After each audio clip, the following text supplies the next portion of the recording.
Madison Square Garden, and Turner will be called for an offensive foul on the screen. That is shocking. You never see that call at this point in the game. Wow. I mean, never. DiVincenzo hit the deck.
All right, 3 o'clock. The Nuggets got throttled last night by 26. They now face an 0-2 hole heading to Minnesota.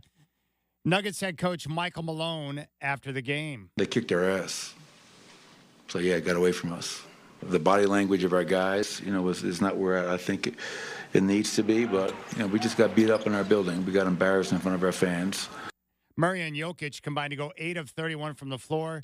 Jokic with 11 turnovers in 2 games, Game 3 on Friday at Madison Square Garden. Jalen Brunson, 43 in the Knicks' Game 1 victory over the Pacers.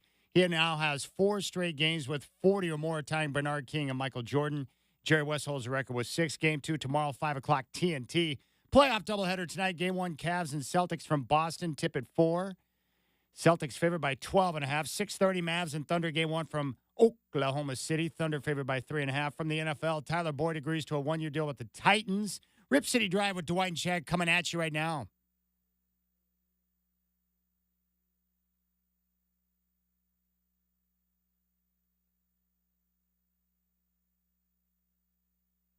You could have just given me the $20 million, and I would just told you I did it. The Rip City Drive with Dwight and Chad, presented by Lazy Boy. What is your strategy for comfort? For him to say that, I thought, is that Jimmy trolling?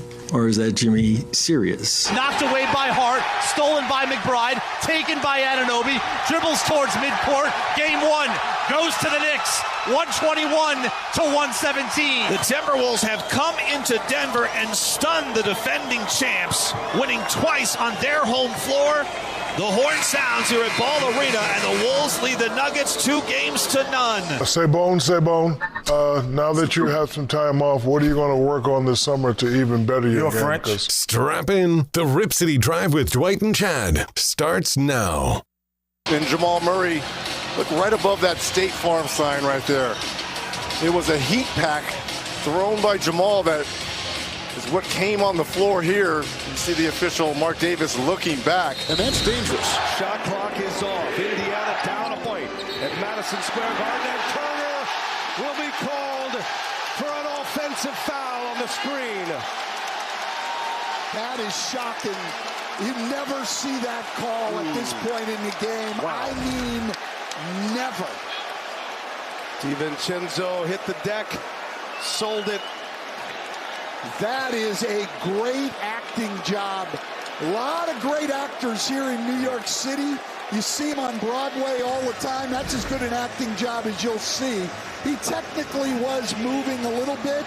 Indiana's going to challenge. Ruling on the floor is an offensive foul on Turner. Indiana's challenging the ruling. I do not think they'll win the challenge. Yep.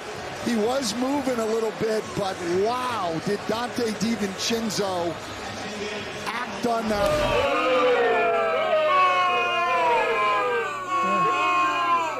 Well, I tell you what, Godfather, Another great night of NBA basketball in the playoffs. And once again, the big story coming out of last night is the officiating and what we saw at Madison Square Garden. I guess we'll start there with the illegal screen. I don't doubt that if you go by the textbook, it was an illegal screen on Miles Turner. The problem I have is that Dante DiVincenzo flopped on the play purposely and fooled the officials into getting that call. And the worst part is he falls down and is flopping around like a fish. Yeah. If they don't blow the whistle, he's going to give up a bucket in a one-point game. Maddening. Yeah, I know, and I get upset with people often who say, we got to start calling these flopping technicals. And I say, yeah, except you got to start fining officials for falling for them.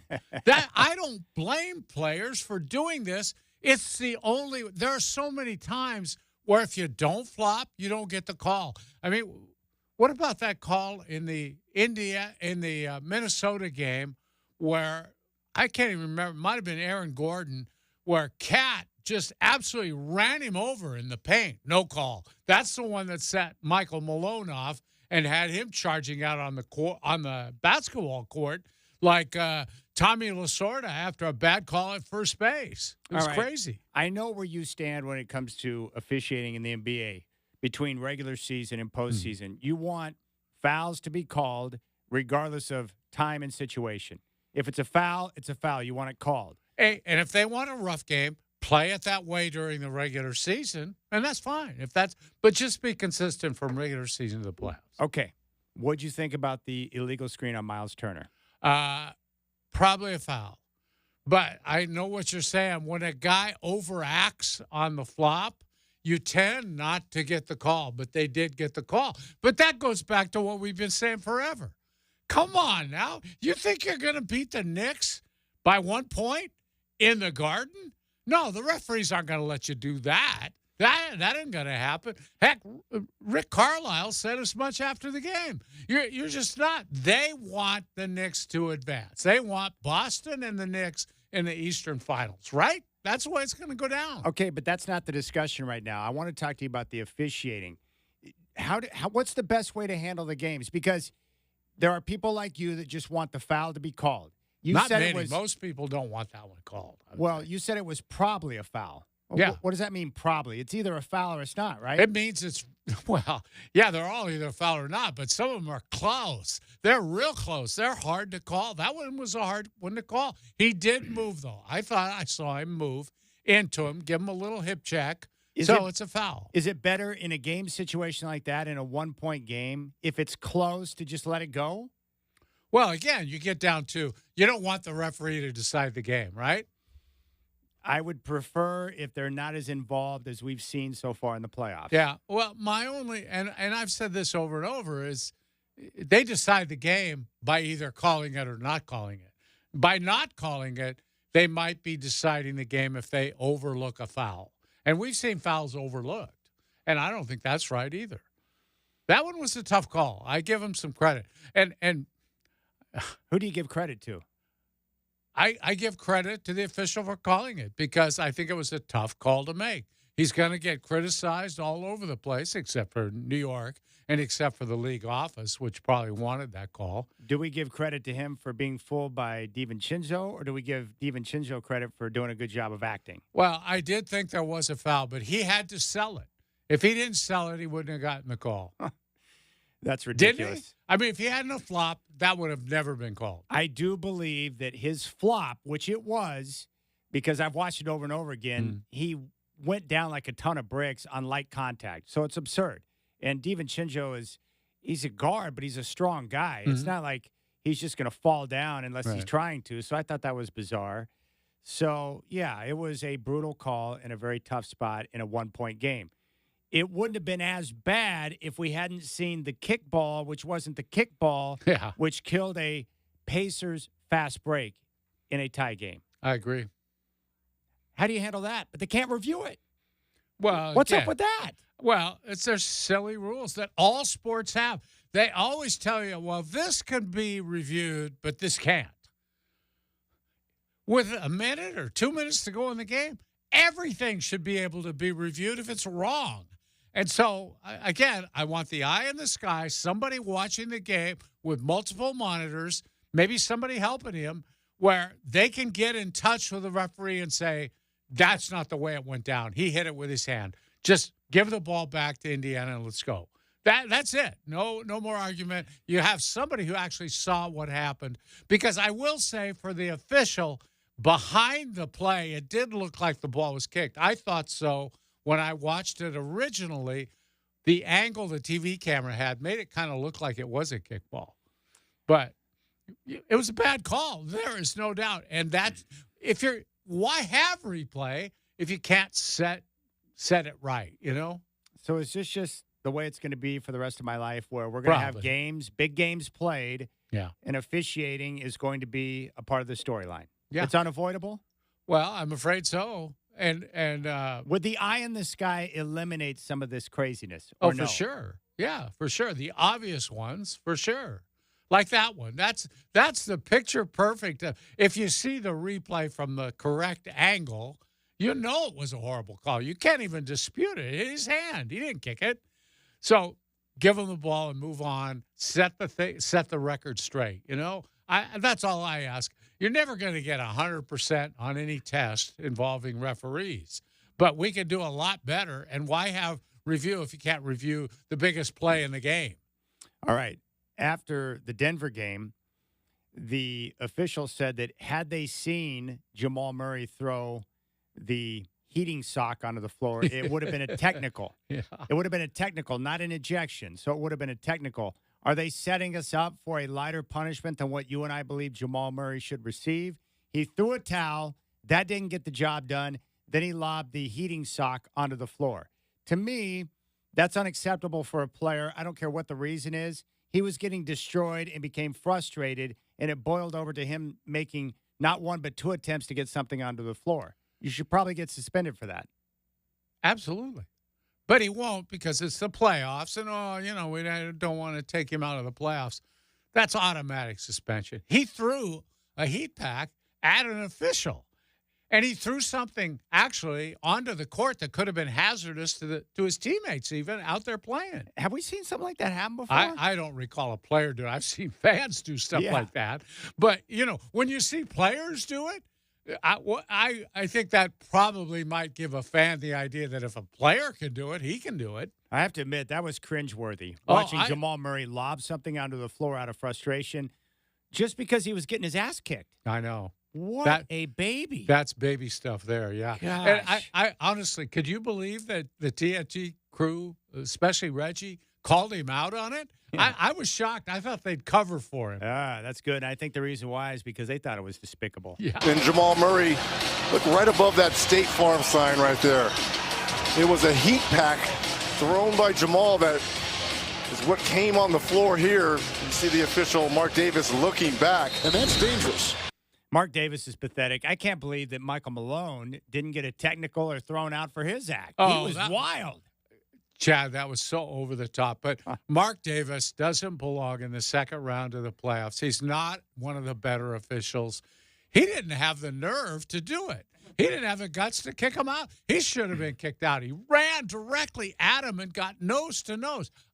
Chad, I've seen a lot of NBA games. I've never seen a coach get away with doing that, ever. You just don't run. You don't charge an official and get in his face like that. Well, I wish he would have done that to Jake O'Donnell. Jake would have probably just flattened him. One guy that does not have delusions of grandeur is Rick Carlisle, head coach of the Pacers. We're not expecting to get calls in here. It'd be nice if they laid off that one, but they didn't. So that's just the way it goes. He understands what's going on. We're screwed. Absolutely. It's like that recording of those Evan Turner and those Sixers players. Got to win by 30. If you go in and expect to win in the Boston Garden, you have to beat them by 15 to win by 1. That's about what it is. All right. When we come back, telephone number is 503-248-0620. We're going to focus in on Denver and Minnesota. I did not expect that. I was shocked at the ass-kicking that was hand-delivered by the Minnesota Timberwolves without Rudy Gobert. Total dominance. And, hey, Denver, what are you doing right now? Hey, Mike Malone, what are you doing? You got any answers? And, hey, Jokic, you might want to step up and play better basketball. That was mind-blowingly bad.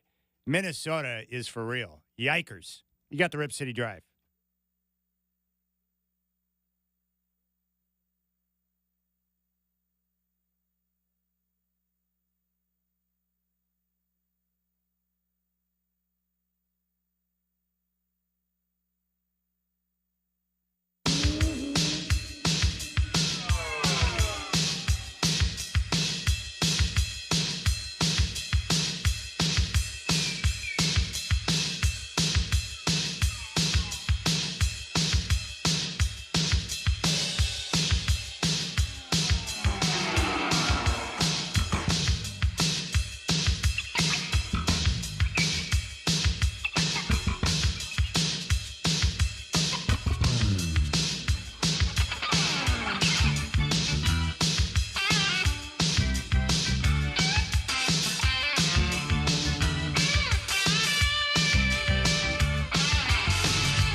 But I tell you what, Godfather, I thought going into the game last night, Nuggets and Timberwolves game 2, after losing game 1 at home, I thought the Champs would bounce back, get an easy win, and set us up for something special in games 3 and 4 in Minnesota.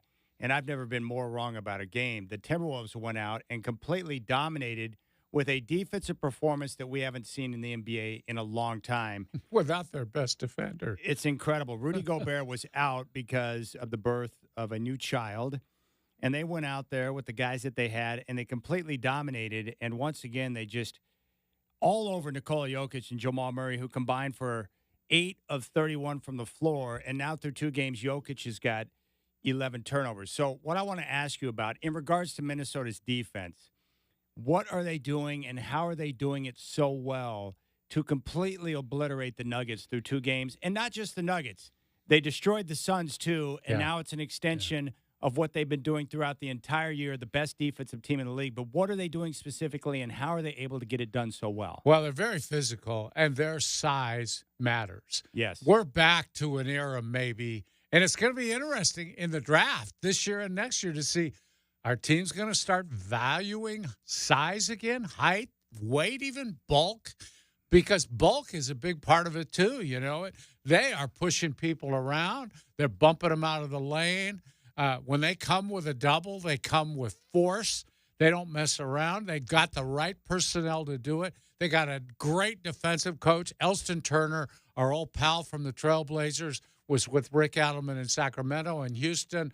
Everywhere he goes, they play great defense. These guys have a system. You don't get an open shot. You know, they always used to talk about no dunks.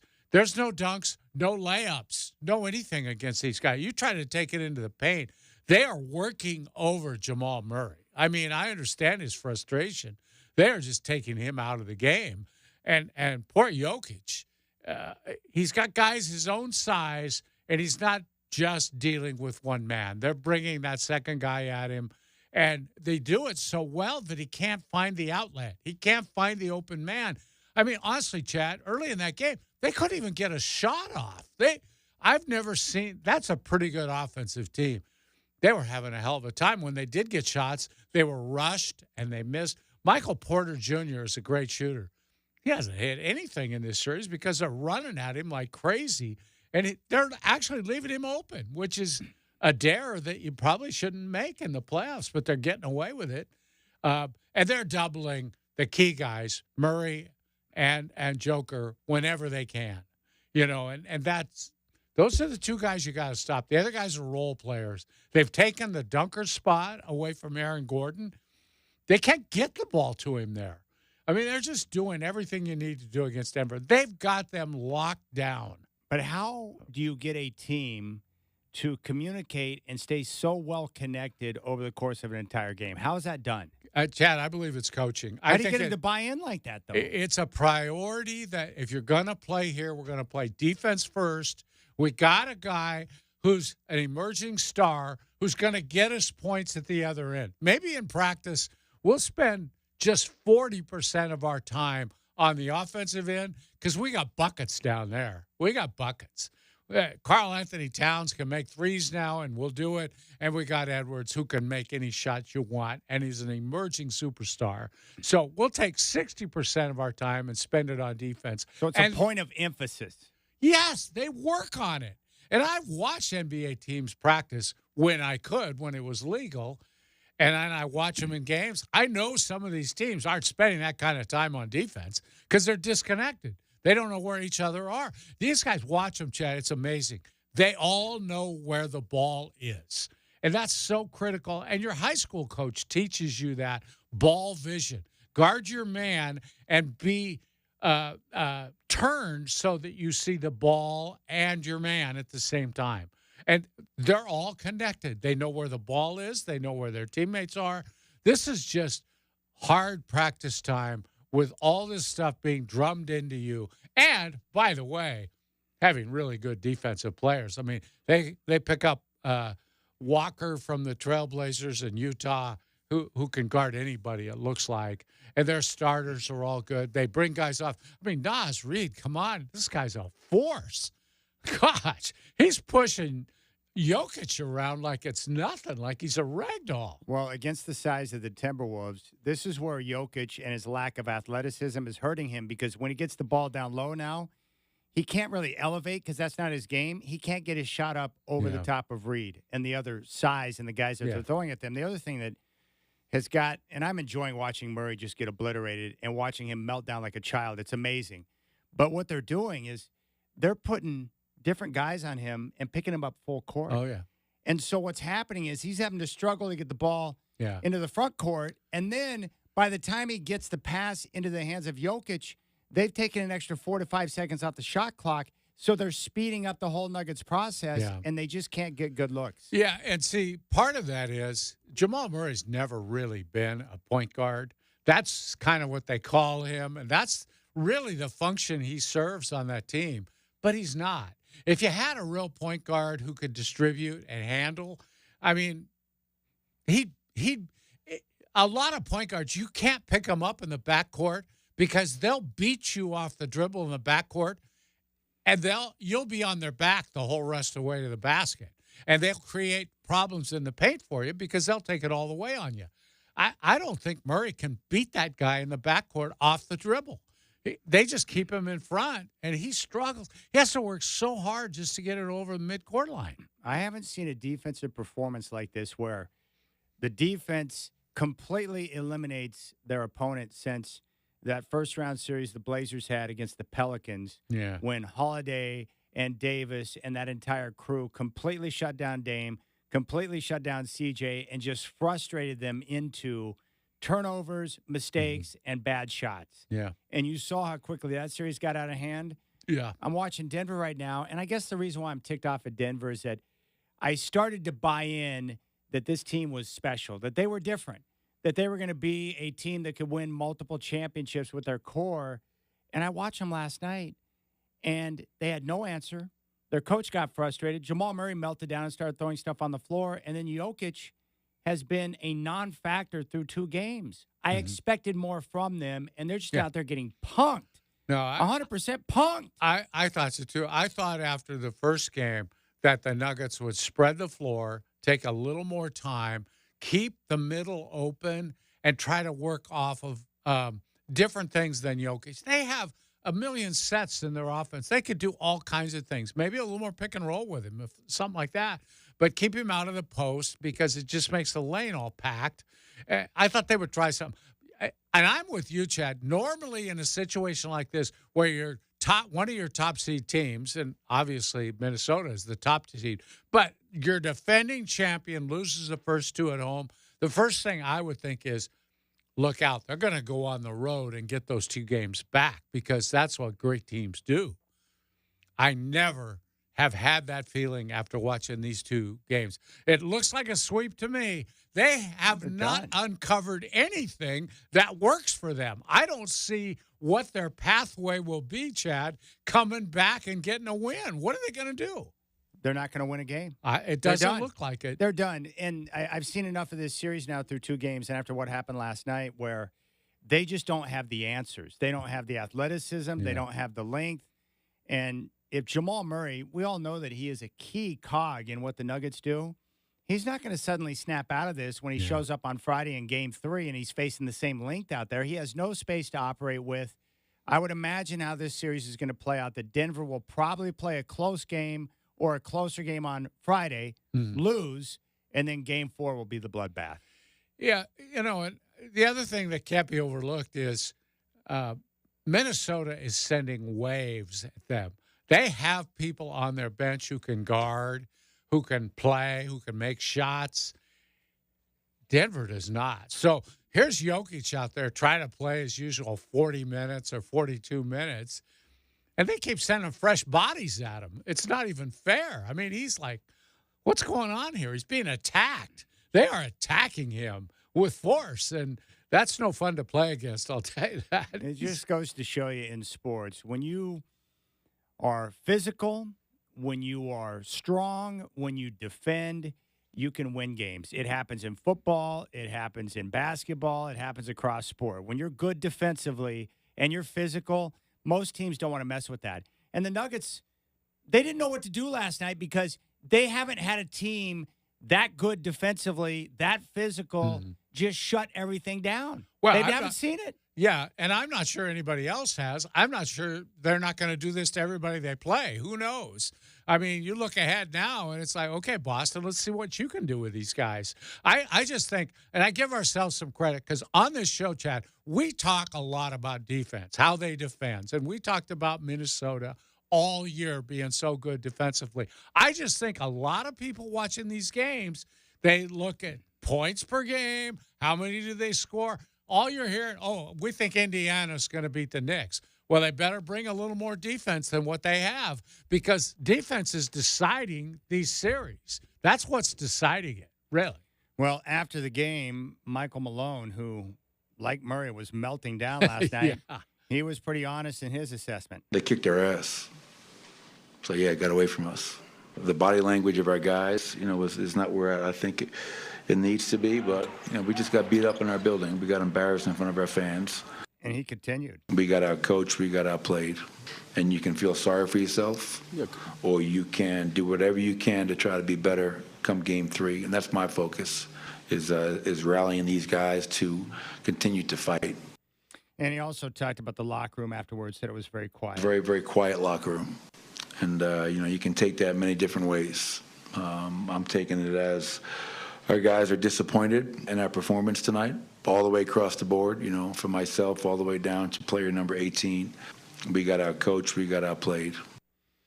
Chris Finch, head coach of the Timberwolves, who's out there with one leg wheeling around with the injury.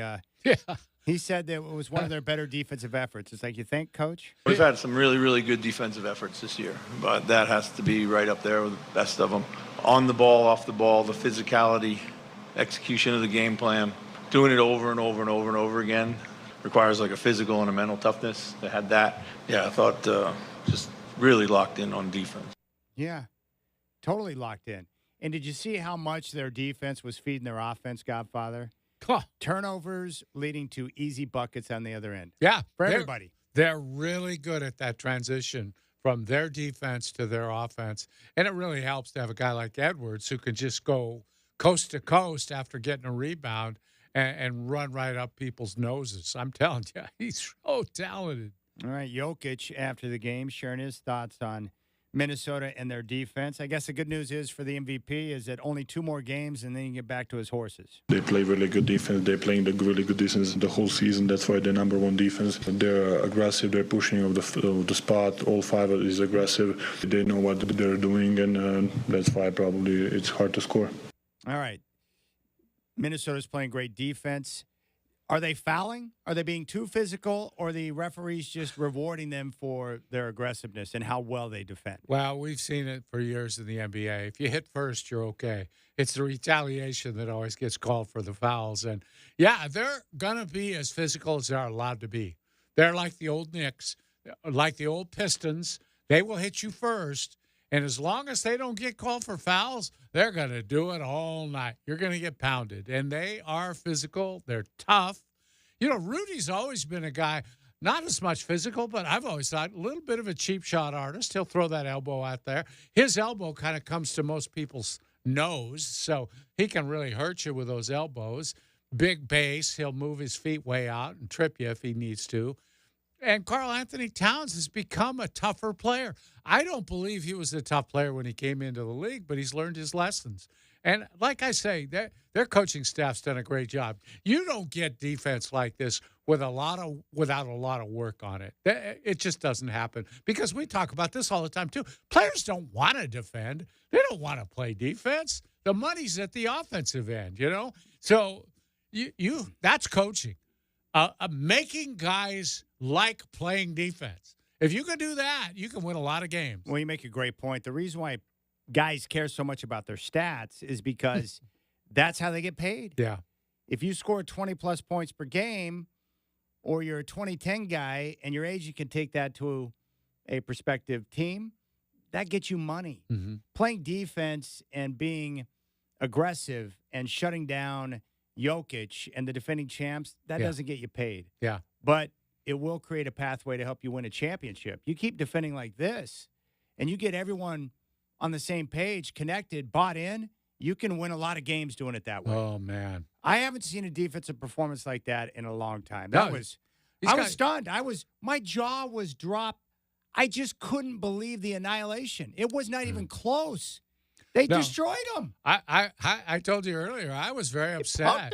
I thought I was really looking forward to this game. This is going to be a good game, good close game, because Denver's going to bring it. I thought, well, Michael Malone, he's going to come up with something tonight. Let's see how they adjust. They had nothing. Oh, gosh, from the start, it was a mismatch. And just a mismatch. You know a team is kicking another team's butt when one guy is throwing heat socks on the floor. He was, take my ball and I'm going to go home. I mean, that's the kind of act he was. I thought that was just horrible really act by Jamal Murray. Stuff. Yeah. You can't be throwing stuff on the floor, you moron. You're going to hurt one of your teammates or another player? What if you hit the ref upside the dome? He is lucky they did not see that. I can't wait to see what the league's response is. Commissioner Silver, I know this is difficult for you because you don't have a spine and you are pathetic, but please, for the love of God, will you please send a message that we can't have our players, because their butt hurt and getting their ass kicked, they can throw stuff on the floor? What do you, at a ref? He tried the towel. That didn't work because we've all tried to throw a towel. It doesn't go anywhere. Yeah. So I'm going to throw the heat sock. What a buffoon. That is just pathetic. Absolutely pathetic. Chad, it's got to be an automatic suspension. I don't care if it's the playoffs, if it's the finals. Pathetic. Yeah, and we got a soft commissioner, and it's not going to end up that way. No. I can tell you, David Stern, he took people out of finals games. And, it's like if you do wrong, you do wrong. That's all. That was wrong. Yeah, that was over the line. He crossed the line. He's got to be hammered for it. The other thing that surprised me, I couldn't believe Rudy Gobert didn't play in that game last night. You're playing game 2 on the road against the defending champs, and you're trying to win a championship, and you got a commitment to your teammates, and you make ungodly amounts of cash, and you're going to miss a game? You can't find a window to where you can be with your newborn and be able to be at the game? I don't know how they'll never say it publicly. I just wonder how that's received by teammates. Right. Curious about that. Yeah, because everybody makes sacrifices. Everybody misses things that their children or their wife wants them to be there for. But I have had children. I've been there for my babies. But here's the thing. They have a seasonal job. They do. Their job is seasonal. They have the summers off. There is a way to plan these things out so that babies occur in the off season. You hear baseball players talking about it all the time. They want that baby coming in December, January, sometime when the snow's on the ground, because they're not in spring training. They're around. They can be a father, and that's what you want to be, a good husband and a good father. But right now, maybe figured it was a typical Minnesota season where they wouldn't be in the playoffs. But it's my understanding that the whole process was done in the morning, and he could have gotten a charter plane out of Minneapolis into Denver. But now other people are saying, well, the weather, it was windy, may not have been able to fly out. I don't know about that, but I think if a guy really wanted to get there somehow, he would have been able to get there. I don't know. It's tough because in today's world with everybody allowed paternity leave, not maternity leave. I mean, it's his choice to be able to do that. Yeah. I'm just surprised for a playoff game he wasn't there. I guess what we found out with Minnesota is that their defense is more than just one guy. Well, it boomeranged on Rudy because it's like, do we need this guy? It's like someone better tell Murray and Jokic, like, you thought it was bad on Tuesday. Wait till you go into their building on Friday and Gobert's back on the floor. Now, if they lose with Rudy back on the floor, it'll be like, wait a minute. Tell him to go back home. Yeah, tell him to stay home. Yeah, Denver's done. They have no chance to come back and win this series because they're playing a team that's not going to stop defending. Yeah. If they're playing a team like Indiana that didn't defend and you knew you're going to be able to get your offense cranked up, but Denver's probably they're going to shoot 33% the rest of the series. They're not going to be able to get it going. They don't have enough ammunition. You got to think after facing that stuff for 2 games, somebody's going to come up with some idea that they will get closer. I think you were right saying close game in Friday's game, and then the last one would be a blowout. Yeah. Yeah, they'll play better on Friday because they'll have time to rest. But you can try to draw up things as much as you want. but there's no formula to deal with that type of size. Yeah. And they're crazy. You can't practice against it either. No. There's no way to prepare. It's crazy. All right, we're going to keep things rolling here on the show. Rip City Drive with Dwight and Chad. We have multiple goodies that we want to supply you with today. And your chance to win is now. Coming up next, we're going to have a pair of tickets for AEW Wrestling. We'll give those to you, and then we're going to talk about some food. You got the Rip City Drive.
All right, Dwight and I have goodies. Shall we give away some goodies, Godfather? Yeah, go ahead, Chad. It's about that time. I love it. Like, you and I have seen a lot of things over the years in sports, and you and I have been talking nonstop during the breaks about Minnesota's domination of Denver. I just didn't see that one coming. Can't get over it. Cannot get over it. I was sitting there eating my dinner, watching TV. I'm like, I couldn't get enough of it. I just couldn't believe what I was watching.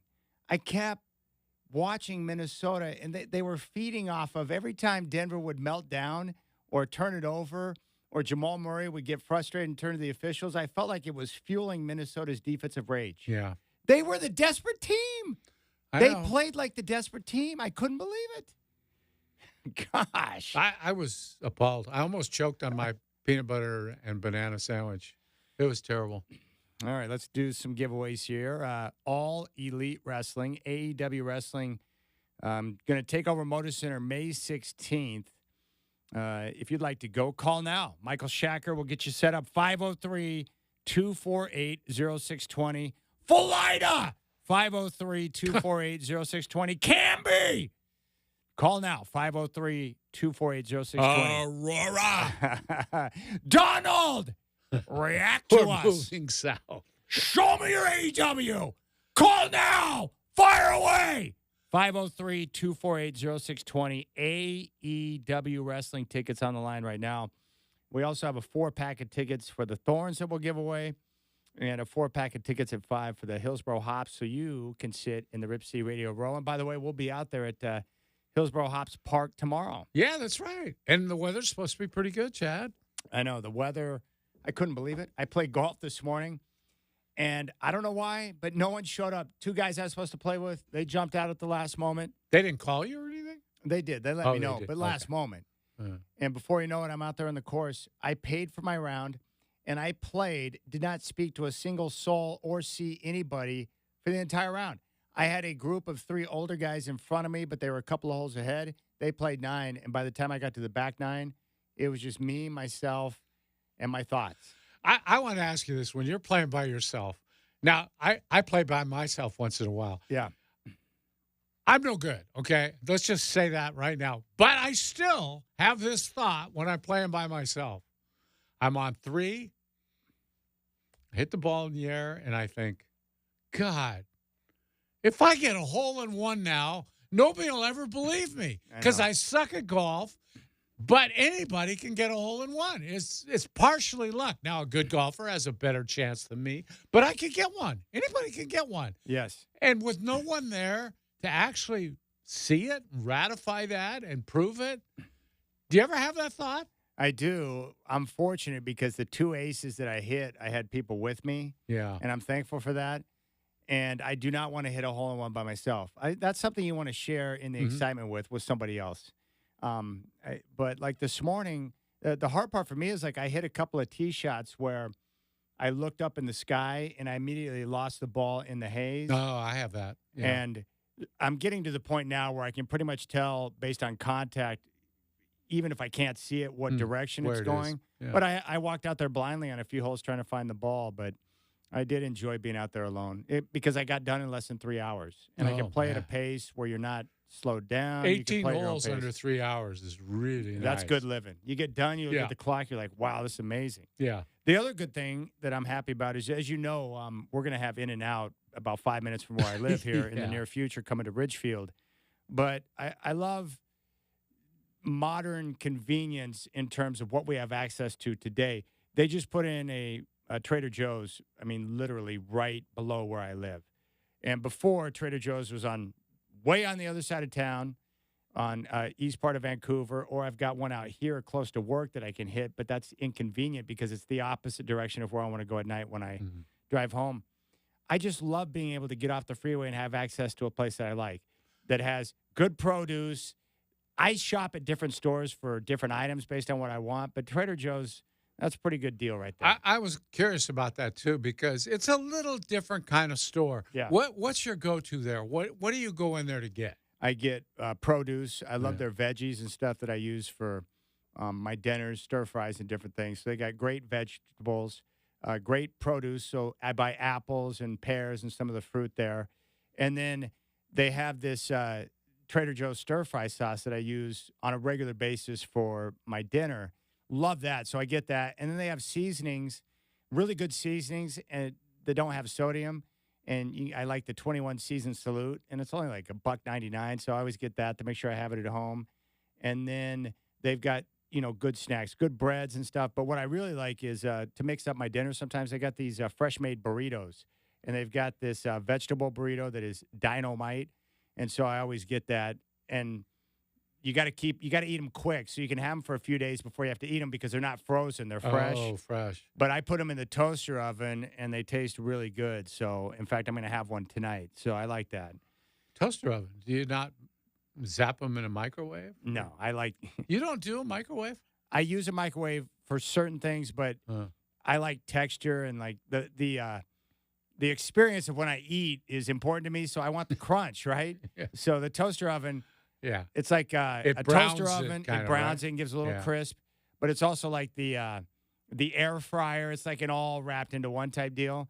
The air fryer, need to find that person and give them a hug. Genius invention. Yeah, it is. And if you have stuff that's left over, you can pop it in there and give it new life. I love that. But props to Trader Joe's.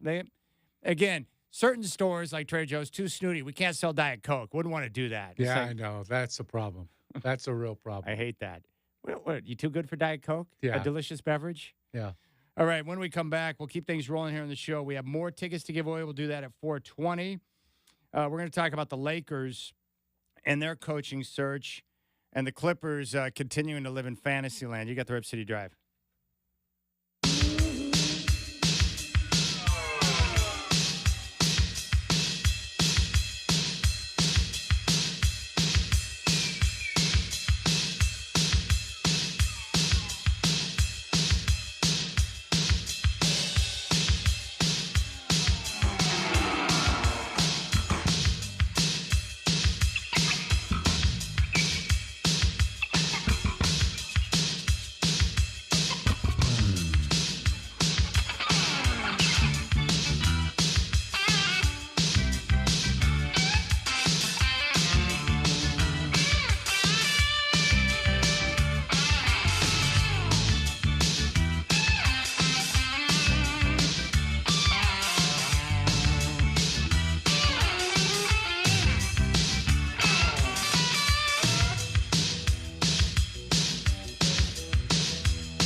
All right, what's up, my friends? It's now 4 o'clock. How about the Denver Nuggets last night getting whacked by 26 points and now facing 0-2 holder, the Timberwolves, going back to Minnesota for Game 3 on Friday.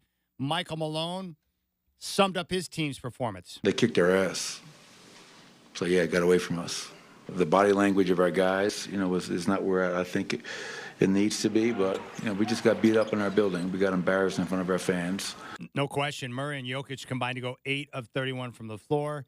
Jokic, 11 turnovers in 2 games. Game 3 on Friday at Madison Square Garden. Jalen Brunson, 43. Knicks over the Pacers in Game 1. Brunson now tied with MJ and Bernard King. 4 straight playoff games were 40 or more. Jerry West holds the record with 6. Game 2 tomorrow at 5 on TNT. Doubleheader tonight. Game 1, Cavs and Celtics. From Boston, tip at 4 on TNT. Celtics favored by 12.5. Followed by the Mavs and Thunder, 6:30. Game 1 from OKC. Thunder favored by 3.5.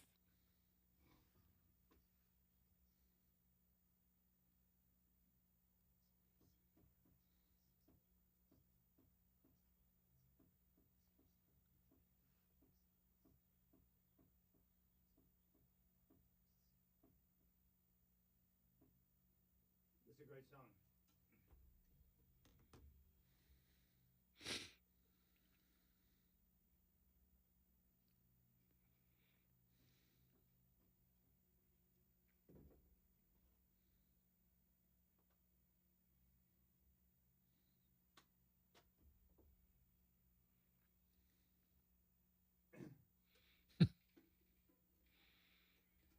Boy, how about Michael Shacker pulling out some good music today?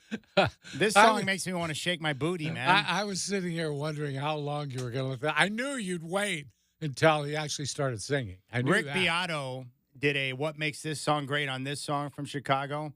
The vocal work is outstanding. And Chicago's unique because how many bands lead with their horn section? Yeah, I know. It's bizarre. Yeah. Very, very unusual in today's world. Yeah. I was wandering around YouTube yesterday, like you do. Yeah. I ran into an old performance on The Tonight Show, I think it was. Leon Redbone. Do you remember Leon Redbone? No. Yeah, But that's a great name. That's your assignment for tonight. Very unusual. Would you have objections if I decided to change my name to Redbone? I think that's awesome. It would probably very appropriate. There's no way that you can be known as Redbone and not be good with the ladies. That's my prediction there. Well, he was cool. And once you see him and watch him perform, you'll know he's cool. Man, I got knee deep into YouTube. I told you I was going to get stuck on Carson, and sure enough, I got stuck on Carson. I watched multiple episodes. Jonathan Winters with multiple guest appearances. I went back and watched every one of Robin Williams' appearances. Yeah. He is unbelievable. Robin Williams was crazy, insane, and hilarious, and he would literally bust up Johnny. And then I went back to Rodney Dangerfield and watched multiple episodes of Rodney. And then I went back and watched the first appearance of both Jerry Seinfeld and Eddie Murphy. Incredible. Incredible how well they did, knowing that when they walked out on the stage, they had like 6 minutes to either have a career or to go back to doing the local clubs. And they both crushed, which is truly amazing. And I would recommend Jerry Seinfeld has got this new Pop-Tarts movie out. So he's been making the rounds. Have you seen it? I have not. Yeah, I'm going to see it. But I love Hugh Grant and I love Jerry, so I'm going to watch it for sure. Hugh Grant, by the way, only would do the movie if he could play Tony the Tiger. Yes. Yeah. And I love Tony the Tiger. Of course you did. And I love Hugh Grant. And I'm so bitter. Did I tell you I screwed up again at the Sun Bowl when I was down there for the Beaver game this past year with Notre Dame? Tony the Tiger was right there. I went down on the field in the fourth quarter, and he was right there, and I chickened out and didn't go up and force my way in to get a picture with him. Oh, my God. I blew it. That's terrible. I absolutely blew it. Because what happens is, like, Steve, he needs encouragement from me to do things that are cool. Yeah. Because he doesn't want to make waves, right? But every time I push him into doing something where I make him a little uncomfortable, it pays off. But I didn't. He was a little hesitant on rolling up on Tony. But Tony was taking pictures with everyone else. We just had to be aggressive. I wasn't aggressive. That's and what failed. Tony does. What else is Tony going to do but take a selfie? You know, that's Sell what he cereal. does. That's his job. You mentioned Seinfeld. I ran into one yesterday, the one that explains how every episode of Seinfeld was about something that really happened. Yes. And then they went back and showed it. And they had the actual Kramer on there. Kenny Kramer, yes, who was the next-door neighbor of Larry David. Amazing. And they didn't want to use the name Kramer because they knew the guy would be a pain in the butt because his name was on there all the time and want money for it and everything else, which he eventually got, I guess. Yeah. He's the guy that started the Seinfeld tour in New York City where he put people on a bus and went to all those places he went by the Soup Nazi and all that other stuff and showed people where they actually happened. But it's an amazing thing where they showed the origin of all those things. Well, who was the interview with? Do you know? Can you tell us? Because I'll tell you, too, when you have that information, let us know so we can point people in that direction because I want to see that one, too. The two I've watched, I think you watched one. He was on Rich Eisen's show. Yeah, I saw that. Jerry was phenomenal. Yeah. That was really good. But then after that, this past weekend, I spent part of my Saturday, I listened to the whole thing. He was on Club Random with Bill Maher. Right. And Bill Maher, his Club Random podcast is phenomenal. But he and Jerry have a good friendship. But their discussion about the art of comedy and the writing. See, what I think makes Jerry great is his commitment to the process. Like, he only wanted to be a stand-up comedian. He loves being a stand-up comedian, and he loves the craft of it, the writing of the jokes, word placement, word usage. Certain words are funny and other ones aren't. Yes. And so hearing those two guys who have done it for a long time talk about the science of performing and writing, like, I enjoyed it. So I think you would enjoy that. So check out, it's on YouTube. Rich Eisen with Jerry Seinfeld and the Club Random, Bill Maher with Jerry Seinfeld, both fantastic. Yeah, they had all the actual cast members on there, and it took Jason Alexander 7 or 8 episodes before he realized I'm playing Larry David. Yeah. I didn't know that. You know, he finally figured that out, and he figured it out by he was talking about that episode where Kramer quit his job. It was George. Quit his job, got mad, told off the boss, left. And then he, on his way home, was like, geez, what am I going to do? I don't have another job. So he ended up going back on Monday as if it didn't even happen. Yeah. And George went to Larry David and said, we can't do this. This would never happen in real life. And Larry David said, oh, yeah? It happened to me. I did it on Saturday Night Live. Yeah, that's right. He was in a meeting at Saturday Night Live, and he was getting upset because they weren't utilizing his ideas for skits. They only used one the whole season. So he finally blew up and just walked out. Yeah. And he got to talking to someone. It's like, well, did you quit? And it's like, well, he never really had the conversation. So he concocted the idea to just show up on Monday. Yeah. And he did. Yeah. And no one said a word. And he just was part of the conversation. Yeah. That's so good. In the Seinfeld episode, it was what? Wait a minute. You thought that was real? I was just kidding. Oh, come on. You didn't think I was really quitting, did you? Oh, it's good. Yeah. All right, so check those out. Let's go out to the phones. Don in Wilsonville wants to talk about the Lakers. Let's see what he's got to say. Don, welcome to the Rip City Drive with Dwight and Chad. What's on your mind? Hello, Newman. That's right. That was my favorite line when Newman came up to Jerry and the way Jerry's face looked every time he saw Newman. And then that laugh and he did his hands with his hands. Yep. Like he's giving Newman was giving Jerry a bad time. That was great. Love it. The Lakers, LeBron's legacy, he's very good, but his side legacy is all the coaches that had problems with him, that he kind of bullied a lot of coaches. That's going to be another side legacy of LeBron. They're going to know about what he did, There was a total of 7 of them he did. But that's just side the point. I want Denver to come back and win the series in 7. Good luck Denver with that prediction.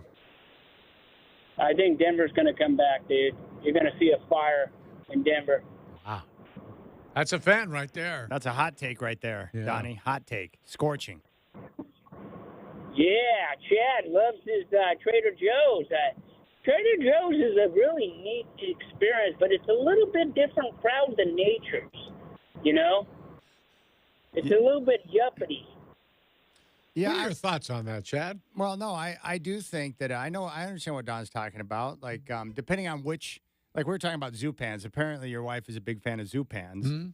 and we used to have a Zupans below where I live, and Zupans to me is just outrageously priced, right?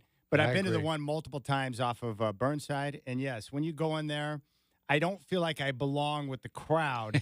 Like I'm just a notch below the crowd that's shopping at the Zupans off try Burnside. going to the one in Lake Oswego. I walk in there and feel like I'm a bum. Yes, but I love going to the Nature's right there off of Rosa Parks and Interstate Avenue in North Portland.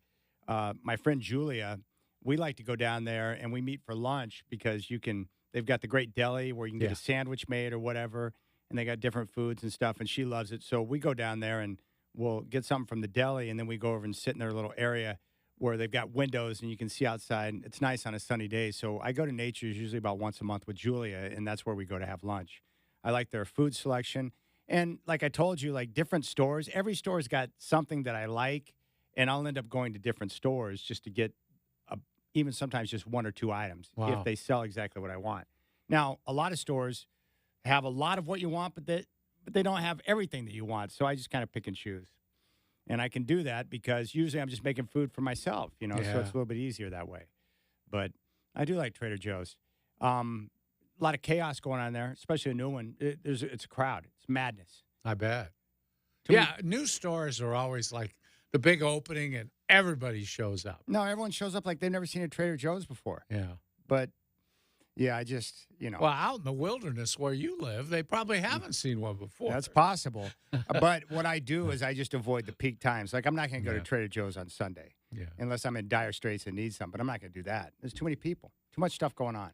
I hate grocery shopping for some reason. I always have. I don't like doing But what I love now is like because I'm for healthy eaters or people that want, it's amazing, like, for my lifestyle, what we have access to now. Like, Sunny, the sales lady, brought me a couple of meals from Fit Foods, which is right over here in Lake Oswego. Like, pre-made food that's all ready to go that tells you exactly how many calories are in it. That's amazing to me. Nutrition bars, the things that we have access to today, 30 years ago, it's just, you wouldn't even thought it was possible. It's just amazing what we have access to. And when I go into places like Nature's or some of the other spots, like the color and the variety of produce, mind-blowing.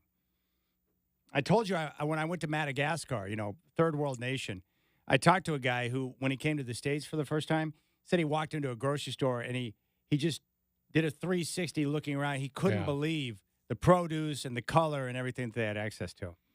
You should see the fish markets in Brazil.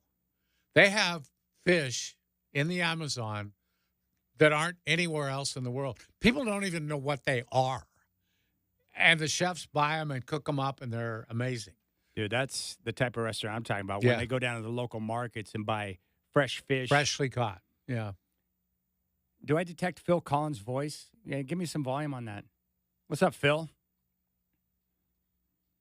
Yeah, that's it for sure. That's pretty good. All right, we'll keep things rolling here on the show.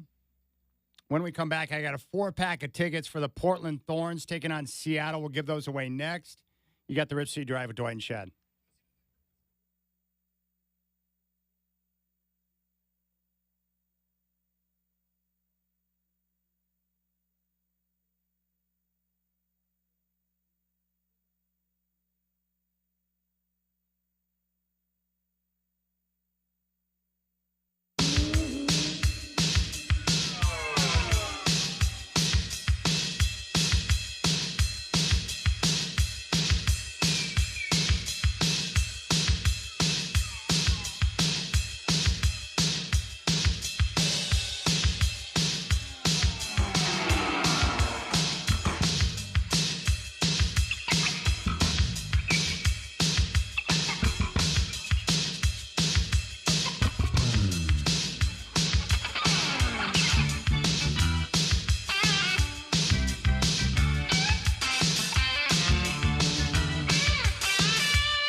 All right, Godfather, you still got that list in front of you?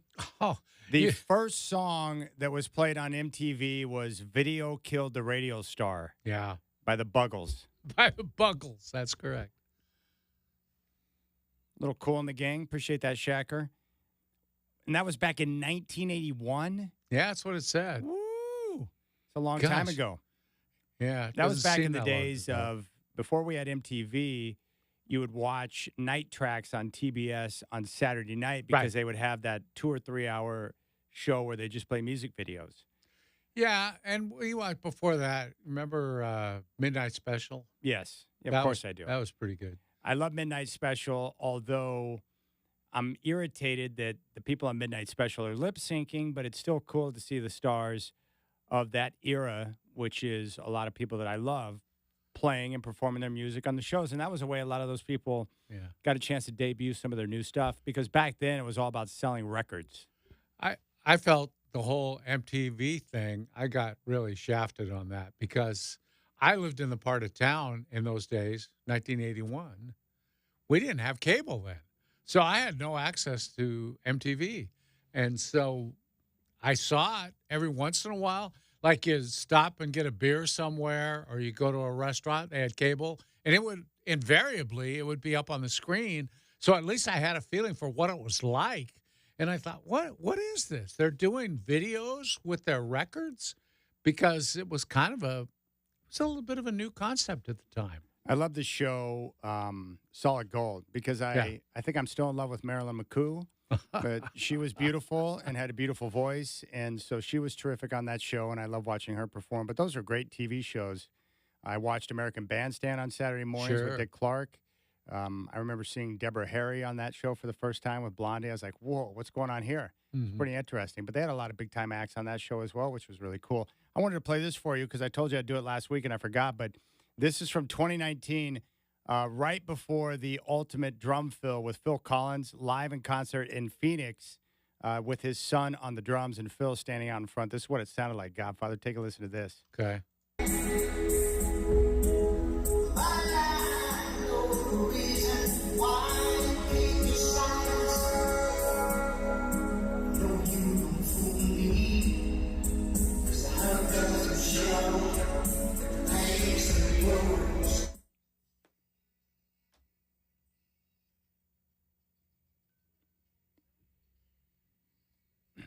That's not bad. That's not bad at all. Big props to Phil. Yeah. Big fan. All right, we have a 4-pack of tickets for the Thorns to give away, and we want to take care of you, and that's what we're here for.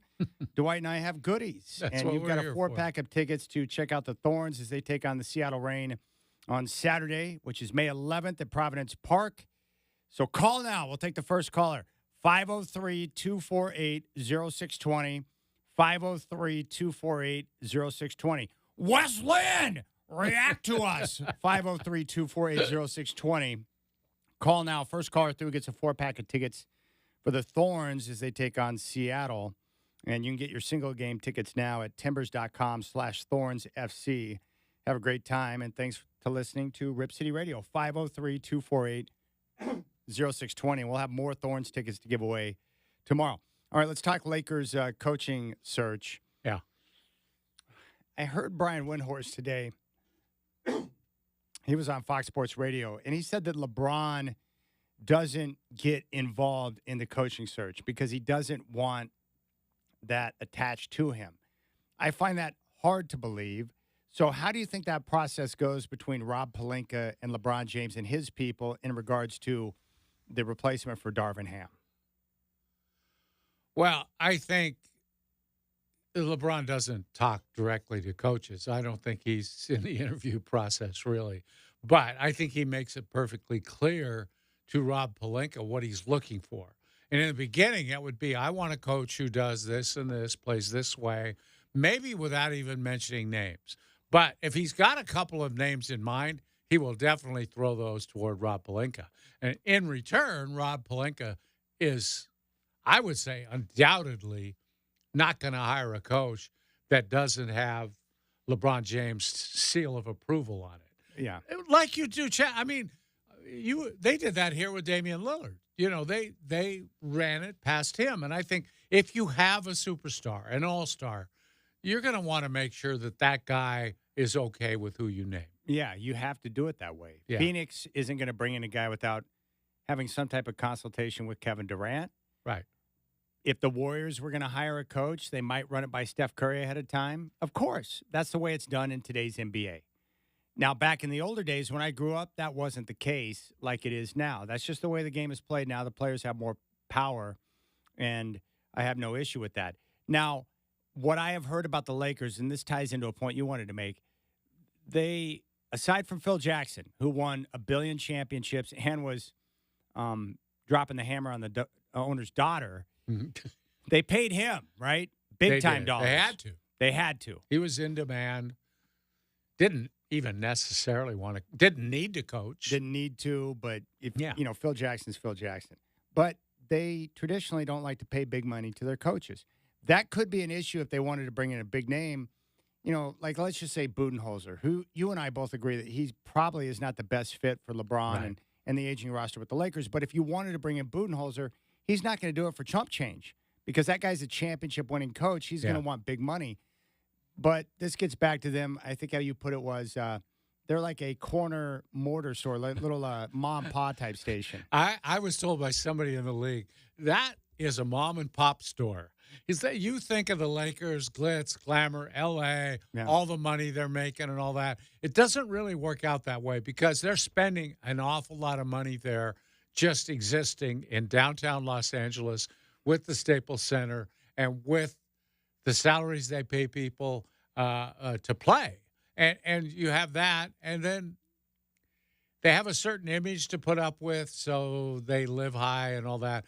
But the bottom line for them isn't as good as some other teams. So the Buss family, including Jeannie now, I understand, they run that thing pretty close to the vest. They're not an extravagant spending team, and they don't spend a lot on coaches. It's like you're supposed to be honored to get here and coach the Lakers. That's a privilege. So this is what we're going to give you, and if you don't want it, we'll go hire somebody else. Yes, and of course, no disrespect to Jeannie Buss. She can run it however she wants. It's her team, so I respect her 100%. I'm down with Jeannie. But you would never disrespect Jeannie Buss. Not I know once. that. She is fabulous. I'm in love with Jeannie Buss. I think she's wonderful, and I think she's got the desire to run the team in the way that she learned from her pops, which is pretty cool. And I was a big fan of Dr. Jerry Buss. But that's going to preclude them from being able to, offer a job to certain coaches. My guess would be J.J. Redick. If you're a new coach, you can't command top dollar as a head coach, right? Right. Your first job, you're going to make nothing. I mean, you're bottom of the barrel. But that job, if you look at the Western Conference right now, so you've got an aging roster, LeBron and AD, who are coming off great years for their age, where you got maximum games from both of them. Hard to imagine that continuing next year. You have some draft capital you can utilize, but you don't have a lot of tools to be able to improve the team. And then you look at the Western Conference. Multiple teams in front of them right now in the standings who are better, and you got teams behind them like Houston who are getting better. Yeah. The conference is brutal. Memphis, which is going to have a full load of players next season, including John Morant, they're going to be better. They'll be better. And if you factor all of that into the expectations, which are always the same, certain places, Boston, L.A., Celtics, Lakers, there's only one acceptable outcome for every season, whether it's realistic or not, and that's championship or bust. And so if you fall short, especially if you're coaching LeBron and AD, then your dome is going to be on the chopping block, and they're going to blame you. Yeah, and really, people are talking about Ty Lue, and that would, I think, be an obvious target for LeBron James. He liked playing for Ty Lue, and he probably would again. Ty Lue's got a decision to make with the Clippers because they want to bring him back. Obviously, the last thing they want is to lose their head coach to the Lakers. That would be embarrassing for them. But if I'm Ty Lue, I'd almost not want to coach either LA team. I would probably rather go somewhere else with a young team, maybe on the rise, anything, but going there because of the pressures of being in LA, the expectations to win. And I don't think either one of those franchises is close to winning a championship. Well, what I think Ty Lue can do at least, if he decides to stay, is use the Lakers as a way to drive up the price that the red-faced weirdo is going to pay you. Yeah. And he'll pay whatever. Yeah, well, it's obvious he throws his money around like crazy. And he's not going to let him walk to the Lakers. He will triple the price. He'll make an offer that Ty Lue cannot refuse, money-wise, if it means losing him to the Lakers. But for Ty Lue, the problem is going to a different team. The teams that you would have a legitimate chance to win, they already have coaches who are entrenched. I think Ty Lue is a good coach. I really do, and I like him a lot. But these other places, you know how the NBA works. There's like 4, maybe 5 spots you can go to have a legitimate chance to win a title. Are you sure he's not waiting for the Blazer job to open? Well, the Blazers, after this upcoming year, depending on how things go in the draft next year, all of a sudden they could become an attractive spot. You know, if you land a guy like Cooper Flagg, you're going to have teams or coaches, young coaches that may take a strong interest to be able to coach the next potential superstar. But, you know, Ty Lue's at the level now to where, you know, he's well respected around the league. And he did a good job with LeBron. Mm-hmm. He's done a good job with the Clippers. Like, the weird thing about the Clippers, with all the crap he's got to deal with guys in and out of the lineup, you don't hear a lot of chaos down there. He knows how to deal with superstars. Yeah. Yeah. But he's got Kawhi Leonard signed to a new extension, and he's not going to report for duty more than about half the games. And you're going to have to build around him. And Paul George might be leaving. Well, that's the problem. If you extend Kawhi, that means you're pot committed. So they've got to extend Paul George. You can't keep one and not the other. So they're going to overpay to keep Paul George, and they're going to continue to move forward with this mirage that somehow those two guys will be healthy enough at some point come postseason time to make a run. What did Brett Botkin call it? They're living in fantasy land. Because I would make the argument, and Kawhi Leonard he's frustrating because when he plays, he's outstanding. He is a terrific basketball player. But he's not available, and he and George together have barely played. And that was what you were building the team around, those two guys. Yeah. To have their version of Jason Tatum and Jaylen Brown. The difference is Tatum and Brown are always available, and they always play. Mm-hmm. And those two guys haven't. And I don't see how you could extend Kawhi looking back at what you've had over the last few years to think that somehow it's going to be different next year. It's not. He just can't keep his body right. Yeah, and with Ballmer, you got another crazy owner who thinks spending money is going to work for a championship when maybe smarter decisions would be better for building a championship. Ballmer needs what Paul wanted, no salary cap. And then you could just buy a championship. Yeah.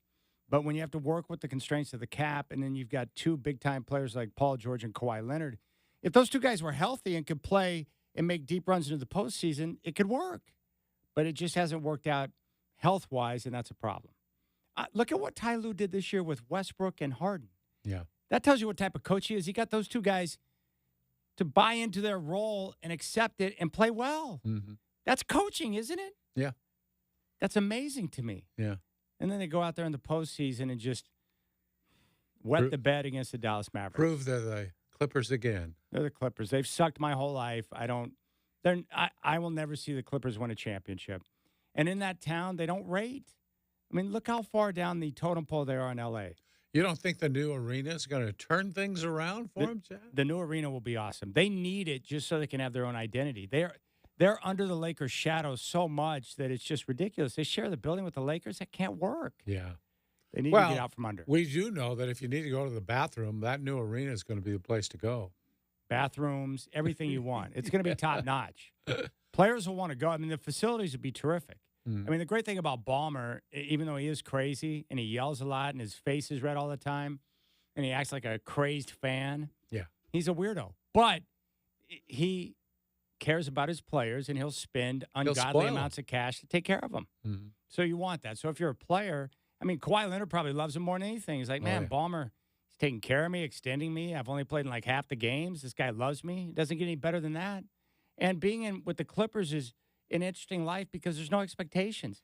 No one's really there to hold you accountable, right? Like the Lakers, the media is on them constantly because everyone cares about the Lakers, but no one cares about the Clippers. So you fly under the radar. Yeah, for years, the LA Times didn't even send a beat reporter on the road with the Clippers. You know, they were all over the Lakers. But, why did we do that? Nobody cares about them. They don't win enough games. All right, two questions I have about two players for you. Number one, Jalen Brunson. He is unbelievable. And he's got 4 straight games now in the playoffs of 40 or more, which has only been done a couple of times. Well, how is he doing it? Because when I watch him, I don't see the spectacular, but yet he is crafty in how he's able to go about his business. How is he getting this done? Well, I think crafty is a great word for him. He's very smart. He's worked on finishing, but not finishing necessarily at the basket. He's really good in the paint. He's got that little hook shot he uses and a great floater. He has one of the best little running floaters in the league. And he's gotten better from three-point range. He's much better. He used to be bad from three. He's also a really dynamite free throw shooter. And for most of his career, he's been able to draw fouls. He plays that game real well. It's hurt him a little bit that they're not calling a lot of fouls on his drives to the basket anymore, because he was living off that kind of the way Dame does, getting 13, 14, 15 free throws a night, and he's not getting those now. But he's tough. He's undeterred. He has a lot of confidence in himself. All those ingredients that make players great, he has. He's not afraid of the big moment. He'll take the last shot, but he'll make the pass to an open teammate. He's a great team player. He's a great star because he's still humble, modest about his talents, and he seems to fit really well with that team. And that's a tribute, I think, to Thibodeau, who he knows how to run a team. He knows how to create a team without having to create that superstar that everything has to rotate around. They don't play a lot of hero ball. They don't do that. They play a 5-man game for the most part. All right. The other player I wanted to ask you about is Anthony Edwards. Who does he remind you of? A lot of people have said Kobe or MJ in terms of the athleticism and the style. Does he remind you of anyone in particular? He's like those guys, but he's not. I mean, he scores like those guys, but he doesn't look like those. He doesn't do it the same way Kobe and now Kobe is a lot like Jordan, and those two guys are like twins, really. Kobe obviously mimicked him. Yeah, he did. How they move, how they talk, everything. You could have picked a few worse guys than that to copy, that's for sure. But he was able to duplicate it for the most part. He was able to be like Mike, which everybody wanted to do.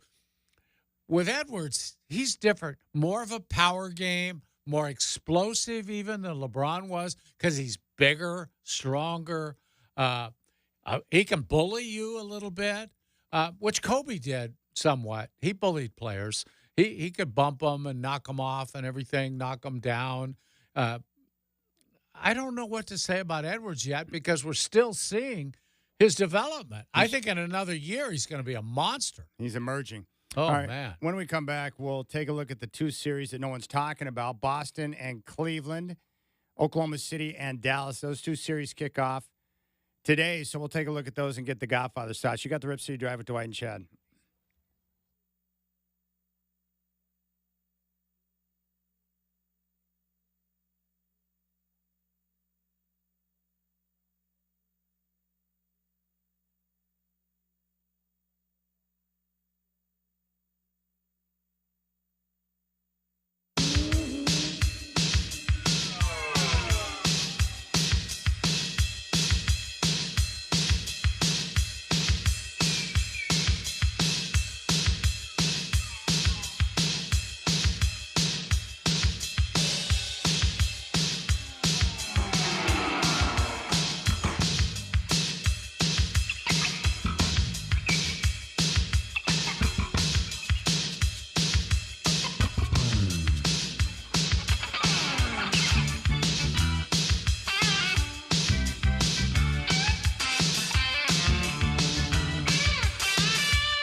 All right, Godfather. Boston and Cleveland will kick off their series. In fact, the game is just underway. Game one in Boston, Celtics and Cavaliers. I think we assume that this series is over before it starts. Do you I see think any so. way that Cleveland competes with Boston, even without Kristaps Porzingis? It would take another Boston injury to another starter, like one of their big two goes down. That might help them. But no, Chad, to answer your question, I don't see it. It looks a little bit like a sweep to me. Yeah, that's kind of the way I feel. It just with the Celtics, my main concern for Boston would be this. They breeze their way into the conference finals. If they end up facing the Knicks, which I think they will, sometimes not going through battles can be a detriment when all of a sudden you show up with a team that is a little herky-jerky and difficult to play because the Knicks, they're not intimidated by Boston, and they're going to be physical, and they're going to defend and scrap. And I just wonder if not having gone through any wars ahead of that could be a problem. Yeah, I'm not sure Boston is ready for that. Miami has had some luck bullying Boston a little bit, and I think that's what the Knicks are going to try and do if they play them, and they will. It's going to be a good series, though, if those two teams match up. All right. The other series I think is going to be long and very competitive, Dallas and Oklahoma City. Yeah. This is a case where you have the young team, which is the more complete team in the Thunder, but they lack experience going up against arguably the best player in the league, Luka Doncic and Kyrie Irving and the Dallas Mavericks. What do you think about this series? Well, I think it should be a good series, and you described it correctly. Much more experience on the Dallas side. I like OKC because I think overall more talented. Dallas has those two stars, but after that, especially with Maxi Kleber out of action, I don't know if they have enough to beat OKC. I think it's going to be a real challenge for them. And really, I mean, Luka's experienced, but we haven't seen him in the NBA Finals in really big-time pressure situations. So he hasn't faced a lot of that. Now, he won a EuroLeague, but I somehow don't put that on the same level. But I like OKC a little bit. I just like their talent level. They won a lot of games this year, and they can be physical. And I don't think they're going to be able to stop SGA from getting into the paint. Well, I can't wait to watch the series. I feel like this is a big moment for Luka. He is obviously one of the best in the league, but an opportunity for him to showcase that in a series where Oklahoma City had the better regular season. They've got depth. They've got a lot of young talent. I want to see how Luka handles it, and I want to see how Oklahoma City deals with him because Luka's a handful. He handles the ball a lot. He can get his own shot. He's got good vision. He can do everything. I would like to see Lou Dort defending him and being real physical with him just to see whether or not he handles that or if he just starts whining to the referees all night because he does a lot of that. My guess is he's going to whine to the officials regardless. Yeah, regardless. Regardless, he's going to whine a lot. Yeah, that's but his game. But I think for Luka, he's strong enough and sturdy enough as a player to where he can probably deal with that. But one thing we're like even seeing with Jokic or even Jamal Murray, physicality is a great way to get someone off their game, especially if they're just not used to seeing it. It's tough. I think the difference between Luka and Jamal Murray is that Luka's bigger, and he can see over the top of the defense. He's more than happy to bang his body a little bit, but I would test his fitness, get physical with him, and make him work for everything so that hopefully come fourth quarter time that maybe some of those shots or the shot making is not there because his legs are tired. But try and wear him out. Yeah, I'm also interested to see about the reemergence of Kyrie Irving, whether that continues or not. This is another showcase series for him against a really good defensive team, a team with quickness, a team that's going to run on him. Gosh, he's been so good. Latter half of the season and then into the playoffs, he's been outstanding. And I think really has shaped up, has really kind of transformed himself into a real team guy and a guy that people love. Well, we mentioned Ty Lue and the job he's done with the Clippers this year, getting Harden and Westbrook to buy in and accept their roles. I mean, you got to give credit to Jason Kidd, getting Luka and Kyrie on the same page to where they're able to play well together. Another one of those experiments that we all thought was a joke, and it's worked out very well. And Dallas finished the season as one of the best teams in the NBA. They were on fire going into the postseason, and they took care of business against the Clippers. It's an impressive job by Kidd to get those guys on the same level, and their defense down the stretch improved significantly. Yeah, they added P.J. Washington around the deadline sometime there, and that's helped them a lot. They have more defenders now. It's going to be a really good series. I hope. We haven't seen a lot of really competitive series. I don't know. The West has been kind of not good, really. Well, what we've learned in the postseason so far is that the Knicks are going to be must-see TV because they just naturally play close, tough basketball games. Mm-hmm. The Laker-Nuggets series, only 5 games, but that was a compelling series because every game was close. And the Minnesota series with Denver is going to be over soon, but it's just a fascinating watch because we are not used to seeing a team play that type of defense and shut down Denver. Denver was, an elite offensive team with their execution and the way they play with Jokic. Yeah. And to see them just run into a buzzsaw, it's just mind-blowing. But you're right. I want more compelling series. That's why I think maybe Commissioner Silver, maybe he's onto something here. Maybe Boston and New York would provide some intrigue in the Eastern Conference Finals. Oh, yeah. But look at Minnesota now. If you get, it would be very interesting if we get Minnesota and Oklahoma City in the Western Conference Finals. I don't know why any of us should be surprised. They were the 2 best teams in the Western Conference all year, and they wind up in the West Finals. Maybe that's the best matchup that the West has to offer. Get Oklahoma City out there with Minnesota and see what they can do. Who would have thought? If I'm anybody else in the league right now, I'm kind of worried about playing against Minnesota. That would scare me a little bit. Whether you're Boston, Oklahoma City, whoever. Any of those teams. Yeah. And like I say, some of these teams are going to have to take a little bit of a left turn in the way they're building their teams. You better start thinking about adding more size. You try to go small and finesse against Minnesota, and you see what's happening. Yeah. They just mess you up, man. Whew. They bully you. I can't believe that they get so much buy-in. That's a pretty impressive job by Finch. Mm-hmm. And I can never remember the Oklahoma City coach's name, but he's done a heck of a job with that group. He seems like a nice guy. Dagno, right? Yeah, Dagno. He's done a good job with that group. You're impressed with him, aren't you? Yeah. He's coach of the year, right? Yeah, he won it. Yeah. Good for him. And deservedly so. Yeah, they say he's really a hard worker. Players really respect him. That's a case, Chad, of taking a chance on a young guy who's never been a head coach at the NBA level, but somebody had a good feeling about him. And he's made it work. Yeah, he has. All right, we'll keep things rolling here on the show.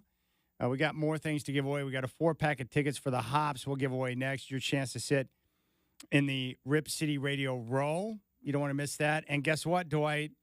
I'm afraid we have a Bo Nix update. That's right. Of course we do. That's coming up next.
All right, this just in from Sham Sharania. The NBA is fining Nuggets star Jamal Murray for throwing a heat pad and towel on the court toward an official during play. No suspension. He'll be fined $100,000. Thanks a lot, Commissioner Silver. We appreciate it. Right now, second quarter in Boston, game one with the Cavaliers and Celtics in the Eastern Conference semis. Boston leads 54-42 at 6:30. Dallas and Oklahoma City, game one of the West semis. OKC favored by 3.5. The Nuggets got throttled last night. They're in an 0-2 hole heading back to Minnesota. Game 3 is coming up on Friday. Jokic with 11 turnovers in 2 games. And the Knicks get 43 from Brunson. They take a 1-0 series lead on Indiana. Game 2 tomorrow at 5 on TNT. More of the Rip City Drive is coming at you right now.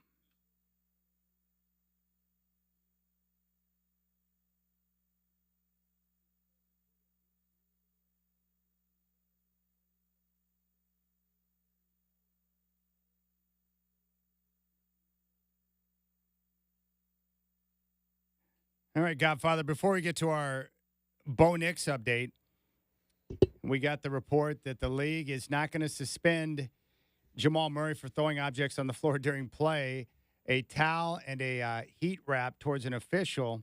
What's your reaction to that? You're probably not surprised based on the history of Commissioner Silver. I predicted it. Yeah, he doesn't have the nerve to suspend a guy at this point of the season, but you're turning your officials into target practice. I mean, if he threw a heat pad at him. Now, if you're sitting on the bench now and you're upset, just pick up a roll of tape. I mean, that's not as bad as a heat pad. Throw that at the guy. $25,000 is probably worth it. These guys are making millions of dollars. What's a fine? A fine doesn't mean anything to these guys. What's really a joke about this is that Rudy Gobert, who everyone seems to hate for some reason, he got fined $100,000 just for making the money sign at the officials. He didn't even throw an object. This is why Skeletor is a pathetic commissioner for the league, and he's running it into the ground. David Stern gave him the Corvette. Now he's driven it off a cliff. It's like, hey, fool, when you allow the players to do whatever they want, this is the type of behavior you're going to get. No discipline, no repercussions. You cannot have players lobbing stuff on the floor during play because they're getting their butt kicked and they're upset with the officials. I can't believe it. Like, this is one moment where I thought Skeletor would step up and do the right thing. Yeah. But he didn't. No. And now the message to Jamal Murray is, hey, if you're willing to pay $100,000, you can throw whatever you want on the floor. Message to other players. Yeah, you can throw something at them. It might cost you $100,000. For a lot of players, on a given night, that might be worth it. Also, Jester Orb has chimed in on Twitter and says, I think the answer to your Jalen Brunson question is he does it by being unpredictable. As for Anthony Edwards, I kind of disagree with the Godfather. What made me make the MJ comparisons with him wasn't the stats, but how he moves. He just looks like Mike. I think unpredictable is a good way to describe Jalen Brunson. Yeah, except if you see him enough and you look at enough tape, I don't think he's doing anything that surprises anybody. He's doing the same things over and over. He's just really good at it. He has a good toolbox. He does a lot more things than some guys do. I'll give him that. But he knows how to get himself open, and that's a skill. That's a real skill. As far as the way, I don't see Edwards moving like MJ was so fluid. He was so smooth. I don't see that yet out of Edwards. He's thicker. He's bigger. He bullies people more, but he's more explosive than even Jordan, given his thickness and his weight. $100,000 fine for Murray. That's amazing. And he fines him more than the average fine because he didn't suspend him. Yeah. So he's trying to make it hurt a little bit. All right. Yeah. We'll get back to basketball in a moment. We're going to hear from Pat Riley, his comments about Jimmy Butler coming up at 5:20. But my new love, Bo Nix. Let's get to it. The life of Chad thinking about Bo Nix. I love watching, many of them. A few being Patrick Mahomes, Joe Burrow, Matthew Stafford. A little theme music on a regular feature. The Bo Nix Update. The Rip City Drive presents the Bo Nix Update. When you look at my overall college career, it reflects a lot of life. Here on 620 Rip City Radio. All right. I want to talk with you about Peyton and Patrick Mahomes and that whole situation in the draft a few years ago in just a moment. Yeah. But I pulled a 5-minute clip from Joel Klatt, who. Oh, good. Yeah. I really like Joel Klatt, but I want to play this for everyone because Joel Klatt's got great insight on why Bo Nix is a good fit for Sean Payton, because Klatt was once in New Orleans with Sean Payton and went through an entire training camp, understands the offense, knows what he's looking for, and the specific detail that Payton's looking for in the offense. And he was asked on 104.3 The Fan in Denver, what are the traits that Bo Nix has that he saw that he thinks will be a great match in Denver with Sean Payton? And there's 3 things, but here's what he had to say. Take a listen. Yeah, I think that there's a couple of things. First is the mechanical, what you're talking about, kind of the physical traits. And he has this ability to have his feet and his base, his foundation, ready to throw right away. So even when he is surveying and when he is you can tell like there are processing elements going on when he's deciding, when he's reading, when he's ready to throw. Therefore, the ball comes out quickly as opposed to maybe some other guys that need to, decide, then get themselves ready to throw. He's ready to throw. So that's one element. He understands how to foundationally be ready to pull the trigger with his feet. I think that that's an important piece of this. The other, and there's 2 more. The other aspect is that he's accurate with the football. I think accuracy is one of the things that Sean values more than anything, which is why Drew had so much success with him, is because he wants that ball out right now, and he wants it out in a place where the quarterback is communicating with ball placement. So, for instance, let's just say we're running a concept against, let's say, zone coverage. And because of the zone coverage, my guys are going to hook up in zones, and they're going to give me their numbers. Well, they can't see the defenders behind them, and yet the defenders behind them are the ones that are most likely to make the tackle. Okay, so you have to communicate with ball placement, and it's legitimately as specific as this. Can you hit a wide receiver who's hooked up in zone coverage in an intermediate or short zone? And can you hit them in the correct shoulder to communicate to them which way you want them to spin when they're running? That happens. That's part of being a great quarterback. You don't just throw it to complete it. You pass it with communication. Which way should you turn away from the defender? You don't want to turn them into a defender. You get no yak. So therefore, timing plus ball placement equals yards after the catch. That's an age-old West Coast adage that Bill Walsh used to talk about quite a bit. And then the last element to this is that I think that the fit really comes in when you talk about mentally, where is this quarterback most comfortable in terms of conceptual processing and how he wants to protect himself. Bo is a guy that wants to have the keys in his hands. Okay, so in protection, there's always an equation where you're always going to have at least 5 guys in protection, the 5 offensive linemen. Then after that, you can add people, a 6th protector, a 7th protector, sometimes an 8th protector. And when you do that, you reduce the number of what's called free releases. Okay, well, free releases are really valuable for an offense and a concept for a play caller and a quarterback. So the more free releases you can have, the more options you have as a passer and a play caller. Sean really loves what I would call kind of like a scat protection, okay? Meaning that there's only 5 protectors and all 5 potential free releasers are out. They're out right away. Therefore, the burden of protection falls on the quarterback rather than just the offensive line. You see, if you want to sit there and protect with 7 and 8 guys, you bring in tight ends, you keep backs in. They have what's called a check release, meaning they're responsible in protection and then they're releasing into their route. Then what you're doing is you're putting the burden of protection on those 7 or 8 individuals because you're max protecting up and you've only got 3 guys out there. You've only got 3 guys to bracket defenders. You've only got 3 guys to potentially take advantage of coverage. So the burden of protection are on the guys up front. I think that's where Russell Wilson is more comfortable because he wants to sit and push the ball down the field, hold it, create, and run around. Well, that doesn't fit in Sean's offense. He wants to be a scat release type of team. Well, to be a scat release type of team, you have to have a quarterback who is comfortable protecting himself with his mind. Okay, so you've got 5 free releases out. Now I need to understand who are my 5 that I'm going to block, and then where am I responsible in protection, and then where are my answers based on where I'm responsible for those second-level defenders. Okay, so are we identifying Mike and blocking Mike? Are we sliding out to the number 1 weak side, the number 1 strong side? And then who am I responsible? Where are my answers?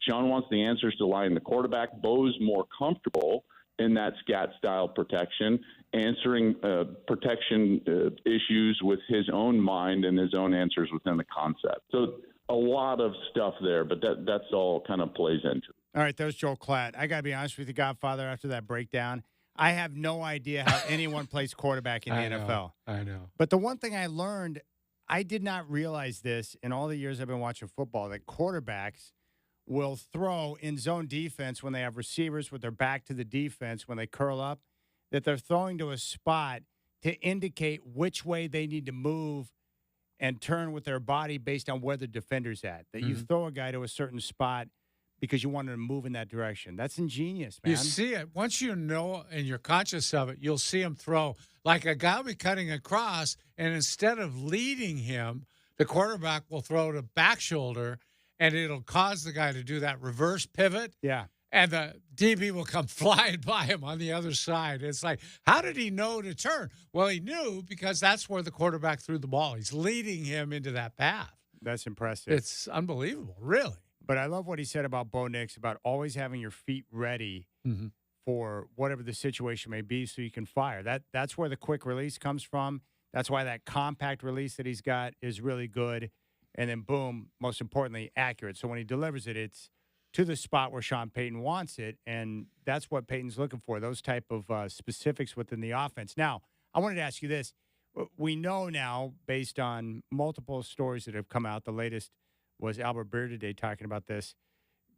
When Mahomes was drafted, the Saints had interest in Mahomes, and they were going to draft him. And the word got out, and the Chiefs jumped them and surprised them in the draft. It's part of the reason why Fontenot, who's now in Atlanta, who was on the Saints staff, took Michael Penix. They fell in love with him. He didn't want someone else to take the guy. He had those memories of what happened with Mahomes in New Orleans when he was with Sean Payton, so they took Michael Penix. And totally quiet. No word out of their camp at all Not that one they single were even word. considering. In fact, everything they had done leading up to that would show you that they're not going to take a quarterback. Yes. So what I'm wondering is, and I don't want to give Sean Payton too much credit, but Yeah. if he could identify and had his eyes set in on Mahomes, that no one else was talking about being a great quarterback, but knew that that's the type of guy he wanted, then maybe he knows what he's doing here by setting his sights in on Bo Nix. And don't forget, he was a guy in Dallas that said, you know, this Tony Romo kid looks pretty good. We ought to give him a shot. That's true. And Tony Romo, while he is a weirdo, especially with Jim Nance, and he had some amazing gaffes on the football field, had a very productive career. He did. Yeah. Very.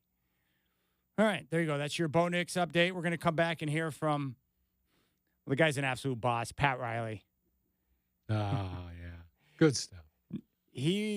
Whatever Commissioner Silver is, Pat Riley would be the exact opposite. Oh, Pat Riley for commissioner. Huh? How would that be? Oh, my gosh. Try and throw something on the floor during live play and see how Pat Riley, the commissioner, would handle that. We're going to hear from Pat Riley next. The guy's a boss, one of the best NBA minds of all time, and he's got balls of steel. You're going to find out why.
Hey, how? Man, Shacker busting out some of the classics today. Little naughty by nature, my friend. Nice work. He's got Dino, his dog, in here. I should bring puppy shots. When I was looking at Shotshers today, I was tempted to bring him in.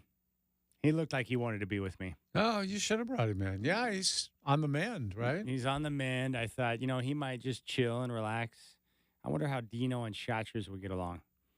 Shots used to being alone, so I don't know if he'd like competition. Do you ever take him to a dog park? No. Oh, No. so he has not socialized with other dogs much. Mm-mm. No, he's scared of them. I try to get him to socialize in the park. Like, we have a couple of neighbors who have bigger dogs and stuff, but he's soft. He is like Adam Silver. Very soft. He barks when he's behind the fence. He, like most dachshunds, he can bark really loud and act tough, but no, he's a softie. Big time softie. All right, Pat Riley, one of our favorites. Yeah. I grew up with him. I saw him with the Lakers, saw him win multiple championships. Then I saw him go to the Knicks and turn them into one of the toughest teams I'd ever seen. Did the same thing with the Heat, won a championship with Shaq. He's a badass. And he groomed and basically created Eric Spoelstra into what he is today. Yeah. And now you have the Miami Heat, who have an owner who knows what he's doing. He puts Pat Riley in charge. Riley has created Eric Spoelstra, and then you have Heat culture. That's pretty much how it's done. Yeah, they have a culture so good they put it on their uniform front. That's cheesy.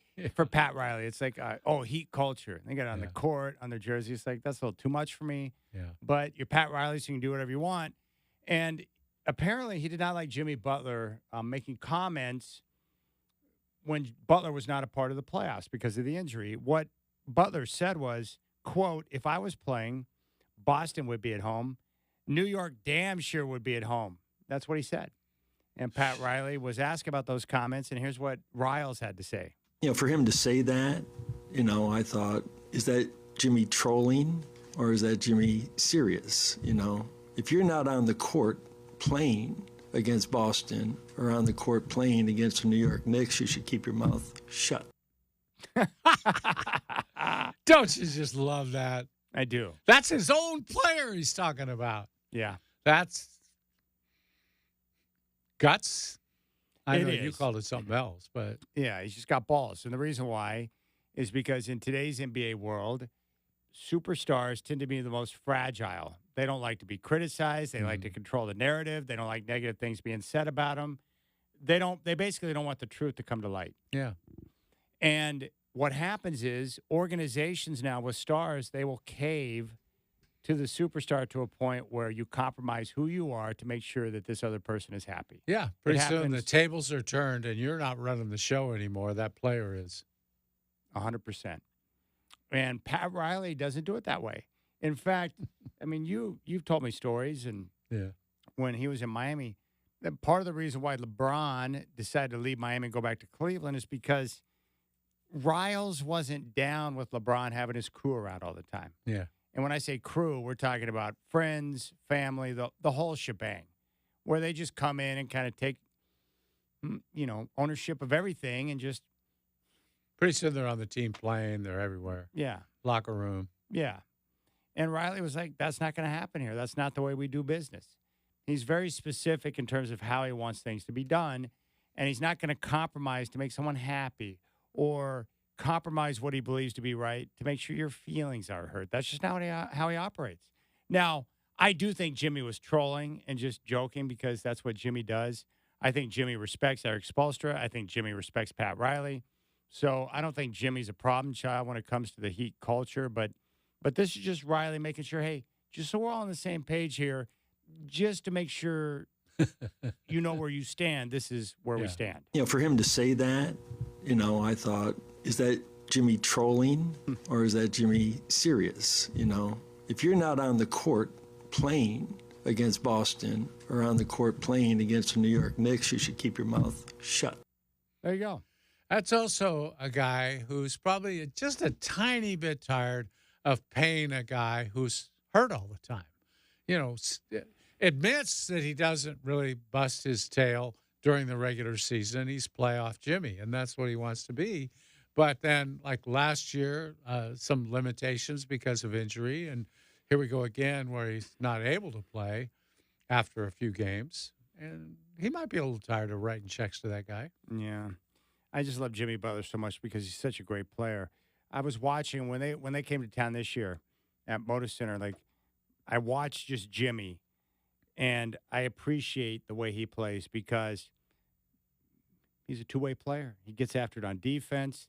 He can run the offense, handle the rock, facilitate, direct traffic. Like he does everything out there. He's unselfish too. Unselfish. He's brilliant. Mm-hmm. And he's tough. Like he's a darn good basketball player. Oh, yeah. But I do get tired of just because you're playoff Jimmy or whoever. We all know guys who have made it a living off of big-time moments in the postseason. You can't just forget about the 82 games leading up to that point. Like, there is a process to that, right? Yeah. Like Kawhi Leonard, great player. I love watching him play. He's a two-way player. He's awesome. But he's rarely available. How lucky was Toronto? They had him 1 year, and it happened to be the year he was healthy pretty much all the way through the playoffs. And they got a championship. Yeah, they got one. That was a great move, the one-year rental of Kawhi Leonard. And Kawhi will be a legend in Toronto for the rest of his life. Mm-hmm. That's amazing. What a gamble that was. And they'll all have that trophy. And they'll never take it away. Mm-hmm. I was listening to Greg Maddux on an interview yesterday, and someone asked him, like, what's your favorite piece of memorabilia? And I think he's got like 18 gold gloves. Yeah. You know? Yeah. He said that, you know, if he said his parents sometimes will take gold gloves or whatever, and, you know, he just loses track of them. But he said the one thing is the championship trophy. He goes, we did get one, and that's the one that means the most to him. You know, that championship, when you finally get over the hump and get one, it means a lot. Yeah.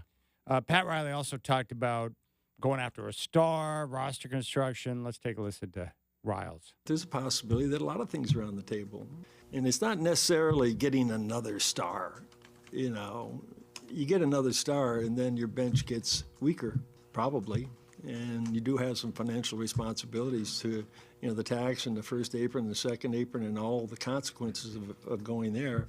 And so that's why I say there might be 2 or 3 critical players maybe in this league if they ever became available and we had an opportunity, then there's no doubt that we would go for it, shoot the moon. You know what makes sense there? Kevin Durant. If the Suns ever came to the idea of dealing him, I'd like to see Kevin Durant with Eric Spoelstra. Yeah. See what he can get out of him. That's a good idea. Boy, Miami's in a tough spot right now, though, you know, with Butler's situation. And then they've lost some of their role players, their bench guys that have been so important to them. Well, did they let those guys go last year because they thought they were getting Dame? Well, I think they made cap room for him. I think they did accommodate, thinking they'd get him. Yeah, because they lost Vincent and Strus, you know, the key guys that were part of that miracle run to the finals last year, but now they don't have that. Hey, they still got Tyler Hero. I can't believe that they gave him that type of money because Hero's not that good. Yeah. Oh, well, I like Pat Riley.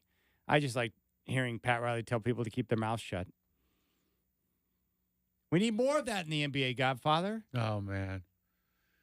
More coaches, really, who will stand up to their players.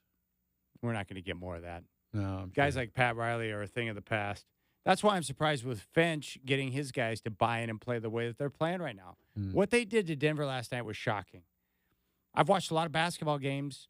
I anticipate what's going to happen. I've seen a lot of playoff games over the years. I did not expect the defending champs to go out there in game 2 and just look lost and get stomped. They got curb stomped. It was an embarrassment. They got laughed out of the building. Yeah, I think it's hard to repeat, especially a team like Denver that's so dependent on just their 5 starters and not a bench. And the problem with success is people get carried away with their own success. That's true, but we all thought going into the postseason that Denver was a no-brainer. Yeah. Denver and Boston was the matchup. It was going to happen for sure. Who can deal with Jokic? How can you slow down Jokic? They got Jokic. They don't have anyone that can deal with Jokic. Oh, Minnesota's got multiple guys that can deal with Jokic.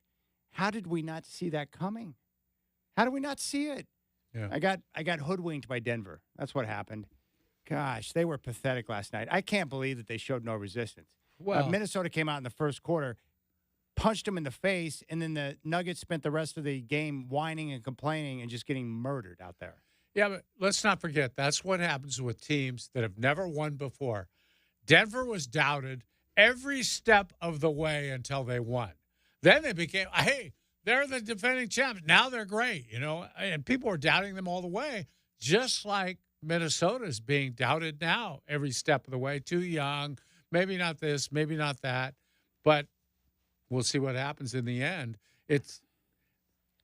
I don't know. Denver worries me a little bit because what we're seeing in this round, attitude-wise, this isn't the same team emotionally. They're a wreck. It's like all of a sudden they got punched, and they didn't know how to punch back. They all of a sudden they just tanked. They went to the floor. They're taking a technical knockout here on one knee. I mean, come on, get up off the mat and let's go. I would have expected more fight out of them than that. Not sit on the bench and throw heat packs at referees. Yeah, everything about the performance was cringeworthy. Jokic has been a disaster. Jamal Murray just acted like a baby last night. He was a joke. He just got dominated. Yeah. Because Minnesota's throwing bodies at him that he's never seen before. And here's what I'm wondering with Minnesota. Do they just match up well with Denver, or are they going to give problems to Oklahoma City or Dallas and Boston? Oh, they're going to give everybody trouble. Like, they're just going to be a problem. Well, they have been all year, and no matter who they played. They But the reason why we didn't think they were going to do this is because Oklahoma City and Minnesota, they had the great regular seasons, but they didn't have that deep, traditional postseason experience. Right. They didn't have the experience. Yeah.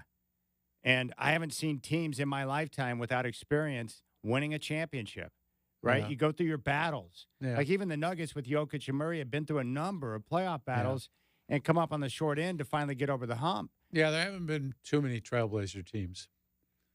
First time in the playoffs go all the way. Yeah. First time ever in the playoffs. And they went all the way. That was a shocking turn of events. Very talented, though. I've never seen that happen in my lifetime. And when I grew up and I started watching the NBA, in the Eastern Conference, you had the Celtics and you had the Bucks and the Pistons who were challenging them. Philadelphia was in the mix. In the Western Conference, it was the Lakers, and you had the Rockets and some of these other teams that were up and coming trying to challenge the Lakers. Then the Pistons emerged, and then you had the Bulls who had to get through the Pistons. Like, just this whole refining fire in the postseason. Mm-hmm. Hakeem Olajuwon had to go through multiple playoff disasters and losses before he finally got over the hump. So it's just weird to see this whole process. Shaq and Kobe were together for a few years before they finally got over the hump. They had to get rid of Donahue, Del Harris, to get Phil Jackson, but they got embarrassed in the postseason multiple times. I've just seen it my whole life, so I haven't seen a team come out of nowhere and just be like, hey, we're going to win a championship now. Wait, what? Yeah. The Raptors were a surprise the year they won it, and I love what they did going all in, but it required Kevin Durant going down with an injury for them to be able to accomplish that finals championship. I agree. It wouldn't have happened without that. No. So I just haven't seen this before. But what disappoints me is that I held Denver in high regard going into the series. So losing to Minnesota, no problem. Getting embarrassed at home and throwing a tantrum and showing no response, no nothing, just lifelessness is bizarre, really bizarre, especially for a guy like Mike Malone, for a player like Nikola Jokic and Jamal Murray. I mean, it's just, and it's going to get worse. It's not like they're going to get better in this series. It's going to get worse when they go to Minnesota. Michael Malone. Yeah, no, I can call him Mike now. After last night, I can call him Mike for the rest of my life. He doesn't get Michael anymore, no, right? You got embarrassed. You got beat by 26 at home, Mike. And he acted like a fool and should have been thrown out, and your player was lobbing objects during live play. Yeah. That's a joke. I couldn't believe it. But that goes to show you what happens when you bust a team in the mouth and you play defense unlike anyone else, you cause them to do crazy stuff. Yeah. They're not used to being hit. They're Muhammad Ali, who dances away from all the contact. All of a sudden, somebody popped someone right in the nose, and, man, they ran and hid. Well, who was it? Tyson? Someone said, like, yeah, everyone's got a plan until they get punched in the face. Yeah. Well, that's what happened. Denver had a plan, then they got busted in the face, and now they're done. They got no plan now. And you know it's going to be bad. Like, normally you can look at a series and think, well, if they do this or this or this, they can get back into That's what it. I said. I see no way. There's nothing they're doing right now that's going to work. No. Other than just a complete collapse somehow by Minnesota, which isn't going to happen. And the great thing about Minnesota is that they can survive a poor shooting night if they're going to defend like that. Yeah. It's like, no problem. We can't make shots right now. We're just going to shut you down. And then when we'll work hard enough defensively, and then eventually we'll start making shots. We'll suck on offense, score 85 points, but you're only going to get 80. What did Denver have? They didn't even have 40 points at the half, did they? No. Good gracious. Yeah. It was among the worst ever for a defending champion. And keep in mind, they came out in game one and were down 18-4, just like that. Mm-hmm. That was it. That was something else. That connectiveness on defense, it's pretty impressive what they're doing. And the multiple guys, like Naz Reid. It's nice to have role players like Reid that you can throw out there. Karl Anthony Towns, not a great defender, but he's working his butt off. And then they're going to bring Rudy Gobert back. Like, that's a problem. Like, Jokic, he hasn't seen players like that. He can't turn without having arms up in his face. And they contest every shot. So they're not going to let you just have a shot. They contest everything. No, they're next level defense, really, for this era's NBA. They're doing things that no one else has done. I think largely because of their size. You don't have teams around that can do that. No one's used to seeing that. And you got good old Mike Conley out there just running the offense and working his tail off. Like a fine orchestra leader. Denver's lucky that they get multiple days off. They play last night, and now they get Tuesday, Wednesday, Thursday off. Yeah. Those 3 days will help them. I don't know how much. Well, it can't hurt them. They're hurt as bad as they can be hurt. And if you're just joining us, the words come out from the NBA. Jamal Murray not going to be suspended for lobbing stuff onto the court, but gets a $100,000 fine. Yeah, it's okay to throw things at the official. Just pay the bill. I mean, you could make the argument that a suspension would do him favors. And maybe they figure when we see how you're playing against Minnesota, it's punishment to put him out there for game 3. Yeah, they're really going to hurt him by making him play. He'll go out there, go 3 for 18 again, have 5 turnovers, get butt hurt again. They figure that's punishment enough. Yikes. Yeah. Yikes. And Jokic, he's used to having his way. It's got to be frustrating when you're used to having space and movement and do your things your way, and all of a sudden you don't got nothing. Yeah. And they weren't getting calls at home. Can you imagine how? Yeah. Well, it depends on whether or not the league wants them in the championship series. They might get some calls all of a sudden. Are you suggesting the league might encourage the officials to call a game a certain way? They might not even have to encourage them. They might already know that. All right, we'll come back. We have a Portland Winterhawks update. It's good news. They're going to the WHL finals. Yes, they are. Big win last night. That's pretty awesome. We'll talk about that next on the Rip City Drive.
All right, Godfather, we'll start with you. You got any high fives you want to hand out? Yeah, NBA's only one-legged coach, Chris Finch, gets my high five. Nice job. Yeah, that's pretty amazing. I've got to give mine out to the Minnesota Timberwolves for the defensive display they put on last night. That was a one of a kind. I'm still blown away. That was one of those games where when it was over, I just kept walking around going, how did that happen? That was not something you see too often. Shacker, you got anything you want to hand out today? Any high fives? Yeah, I want to give one to the WNBA because they're now doing charter flights for all the team's players. No more flying commercial, WNBA. Big time. That's a win. I've flown charter a couple of times. I like charter flights. I'm a big fan of that. Flying on a plane where you don't have to go through the normal security.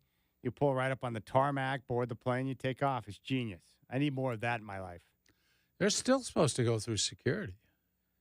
You didn't do it? No. I didn't go through any security. I just went right out to the tarmac and boarded the plane. It was awesome. Oh, that's good. Yeah, that was took that flight down to the Rose Bowl, Ohio State and Oregon. You were there. We spent time together that weekend. Yeah, I remember. Yeah. I didn't fly on a charter, though, I'll tell you that. No, it was great. And I have been on a few PJs, private jets. BJs? PJs. Oh, okay. Private jet. Come on, get with the program. I'm just trying to say. The best part was when I went down with John Lund to the national championship game with Auburn and Oregon. I guess I can talk about this now. We went on a charter, and we had no idea, but they handed out tickets to the game for everyone on the charter. And so we got tickets for the game. Oh, so of course you went to the ticket broker and sold them, right?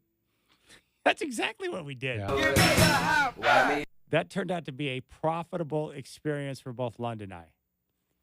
No need to discuss the specific amount, but it was worth our while. I had very similar experience covering the Rose Bowl a couple of times. Yeah. I was like, Lund, what should we do? He's like, well, what did they offer? I said, this amount. He goes, we should definitely do that. John Lund was a great guy. I love Johnny Is Lund. a great guy, not was. Yeah. You make it sound, did he die? He's still around? Yeah, but I haven't seen him in a long time. Have you? Well, you have, but I haven't. I communicate with him, yeah. He and Greg Papa working on KMBR down in San Francisco, which is cool. But, yeah, I knew a ticket broker from here, my man Dick, and Dick was down in Phoenix. So I hit him up and said, hey, just happen to have some extra tickets for the game. Are you interested? And he came over to the hotel room and laid out a bunch of cash, and he gave me a hard time. He's like, oh, you're robbing me blind. I'm like, yeah, right. I'm going to say no, probably not. You're getting a good deal here because you're going to go around and turn and burn. And I talked to him after the game. He's like, I did okay. I'm like, yeah. Probably doubled his money. Everyone did okay with that. Demand. Sure. All right, Portland Winterhawks. Good news. WHL Finals. Yeah, they had to go. They lost their chance to polish off Prince George here in Portland, so they had to take the long bus ride up to Prince George. And last night, in double overtime, won the game 2-1. Their goalie, that wasn't a high five, Shacker. Come on, get with it. Their goalie, Jan Spunar, 48 saves on 49 shots. Wow. That is pretty incredible. And Josh Davies got the game-winning goal. Pass from, I'm not sure, I can't remember who passed him the puck, but he scored and ended the thing in the second overtime.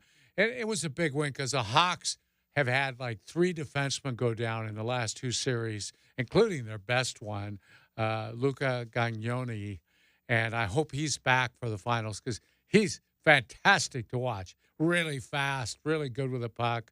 I hope he's back in time because he's important to them. First goal scored by Nate Danielson, who's the guy that Mike Johnston picked up in January, right before the trade deadline. First round, number 9 pick in the draft last year, and big-time player. Really good, I guess, in the room. Really good locker room guy. Good on the bench. A leader.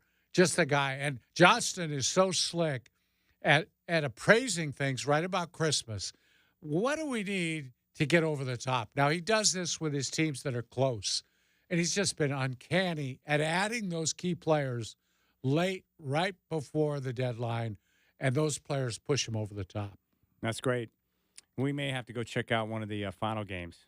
Oh, for sure, Chad. Yeah, we got to go. Yeah, and it depends. They have to. They're awaiting the result of Moose Jaw and Saskatoon tonight to see who they play. If it's Moose Jaw, they get home ice advantage. If it's Saskatoon, they have the best record in the league. They'll have to go to Saskatoon for the first two. They're going to bus two. Up there? Yeah, I guess. Gosh. How's that? How many miles is that, Godfather? I don't know, but you got that computer in your hand. You tell me. The Saskatoon Blades. That just sounds awful, having to drive up that far. Come on, Johnston. I'm assuming they do that because it's saves money, I would guess. Is that correct? Yeah, that's what they do. Okay. Usually in the finals, though, they get a charter and both teams fly on the same plane. Maybe they just have to bus up, and then after that, they fly. Gosh. I mean, it's a 5.5-hour flight. Oh, my gosh. So what would it be in a bus? Yeah. We're talking maybe, 15 hours? 24 hours. Let's see here. 18 hours and 28 minutes to drive. Gee. That's a long ways. Yeah, it is. Golly. Make a stop somewhere at a Tim Hortons up there somewhere in Alberta, probably. Well, it's a good thing they're young and they can. They do that. Yeah. Young can ride long stretches and still be able to perform. When I was writing columns at the Oregonian, I made a trip with them to the prairies up there, and I went to Red Deer and Swift Current, some of those places. Did you cover the Winterhawks? I never actually covered them, but when I was writing columns, I got to know Mike Johnston pretty well, and I loved going to their games. I like their players. They're always stand-up kids, good citizens. I enjoyed my time around them. You need to pull a Kerry Eggers and start covering concerts. You need to start covering some concerts. Well, man. I can get free tickets here if you're kind to me. Have you ever covered a concert as a press member? I might have told somebody I was covering the concert, but never wrote about it. Yeah. No, I don't think I've ever done a. Can you get them to cover Hairfest in Canby? No, I've never covered it. I actually wrote about. I think I told you this. Michael Jordan and the Rolling Stones back-to-back nights in Portland, and I wrote about dueling MJs, Michael Jordan and Mick Jagger. I wrote about that, but it didn't give me a free concert ticket. I'll tell you that. I spent, God, they were about $250 a ticket because I took a different date both nights. Who's had more dates, MJ or Mick Jagger? Oh, I don't know if Mick even needs to call them dates. Friends. Yeah, right. Friends. Yeah. All right. That's going to do it for us. We're going to be out at Hillsborough Hop Ballpark tomorrow. Yeah, come see us.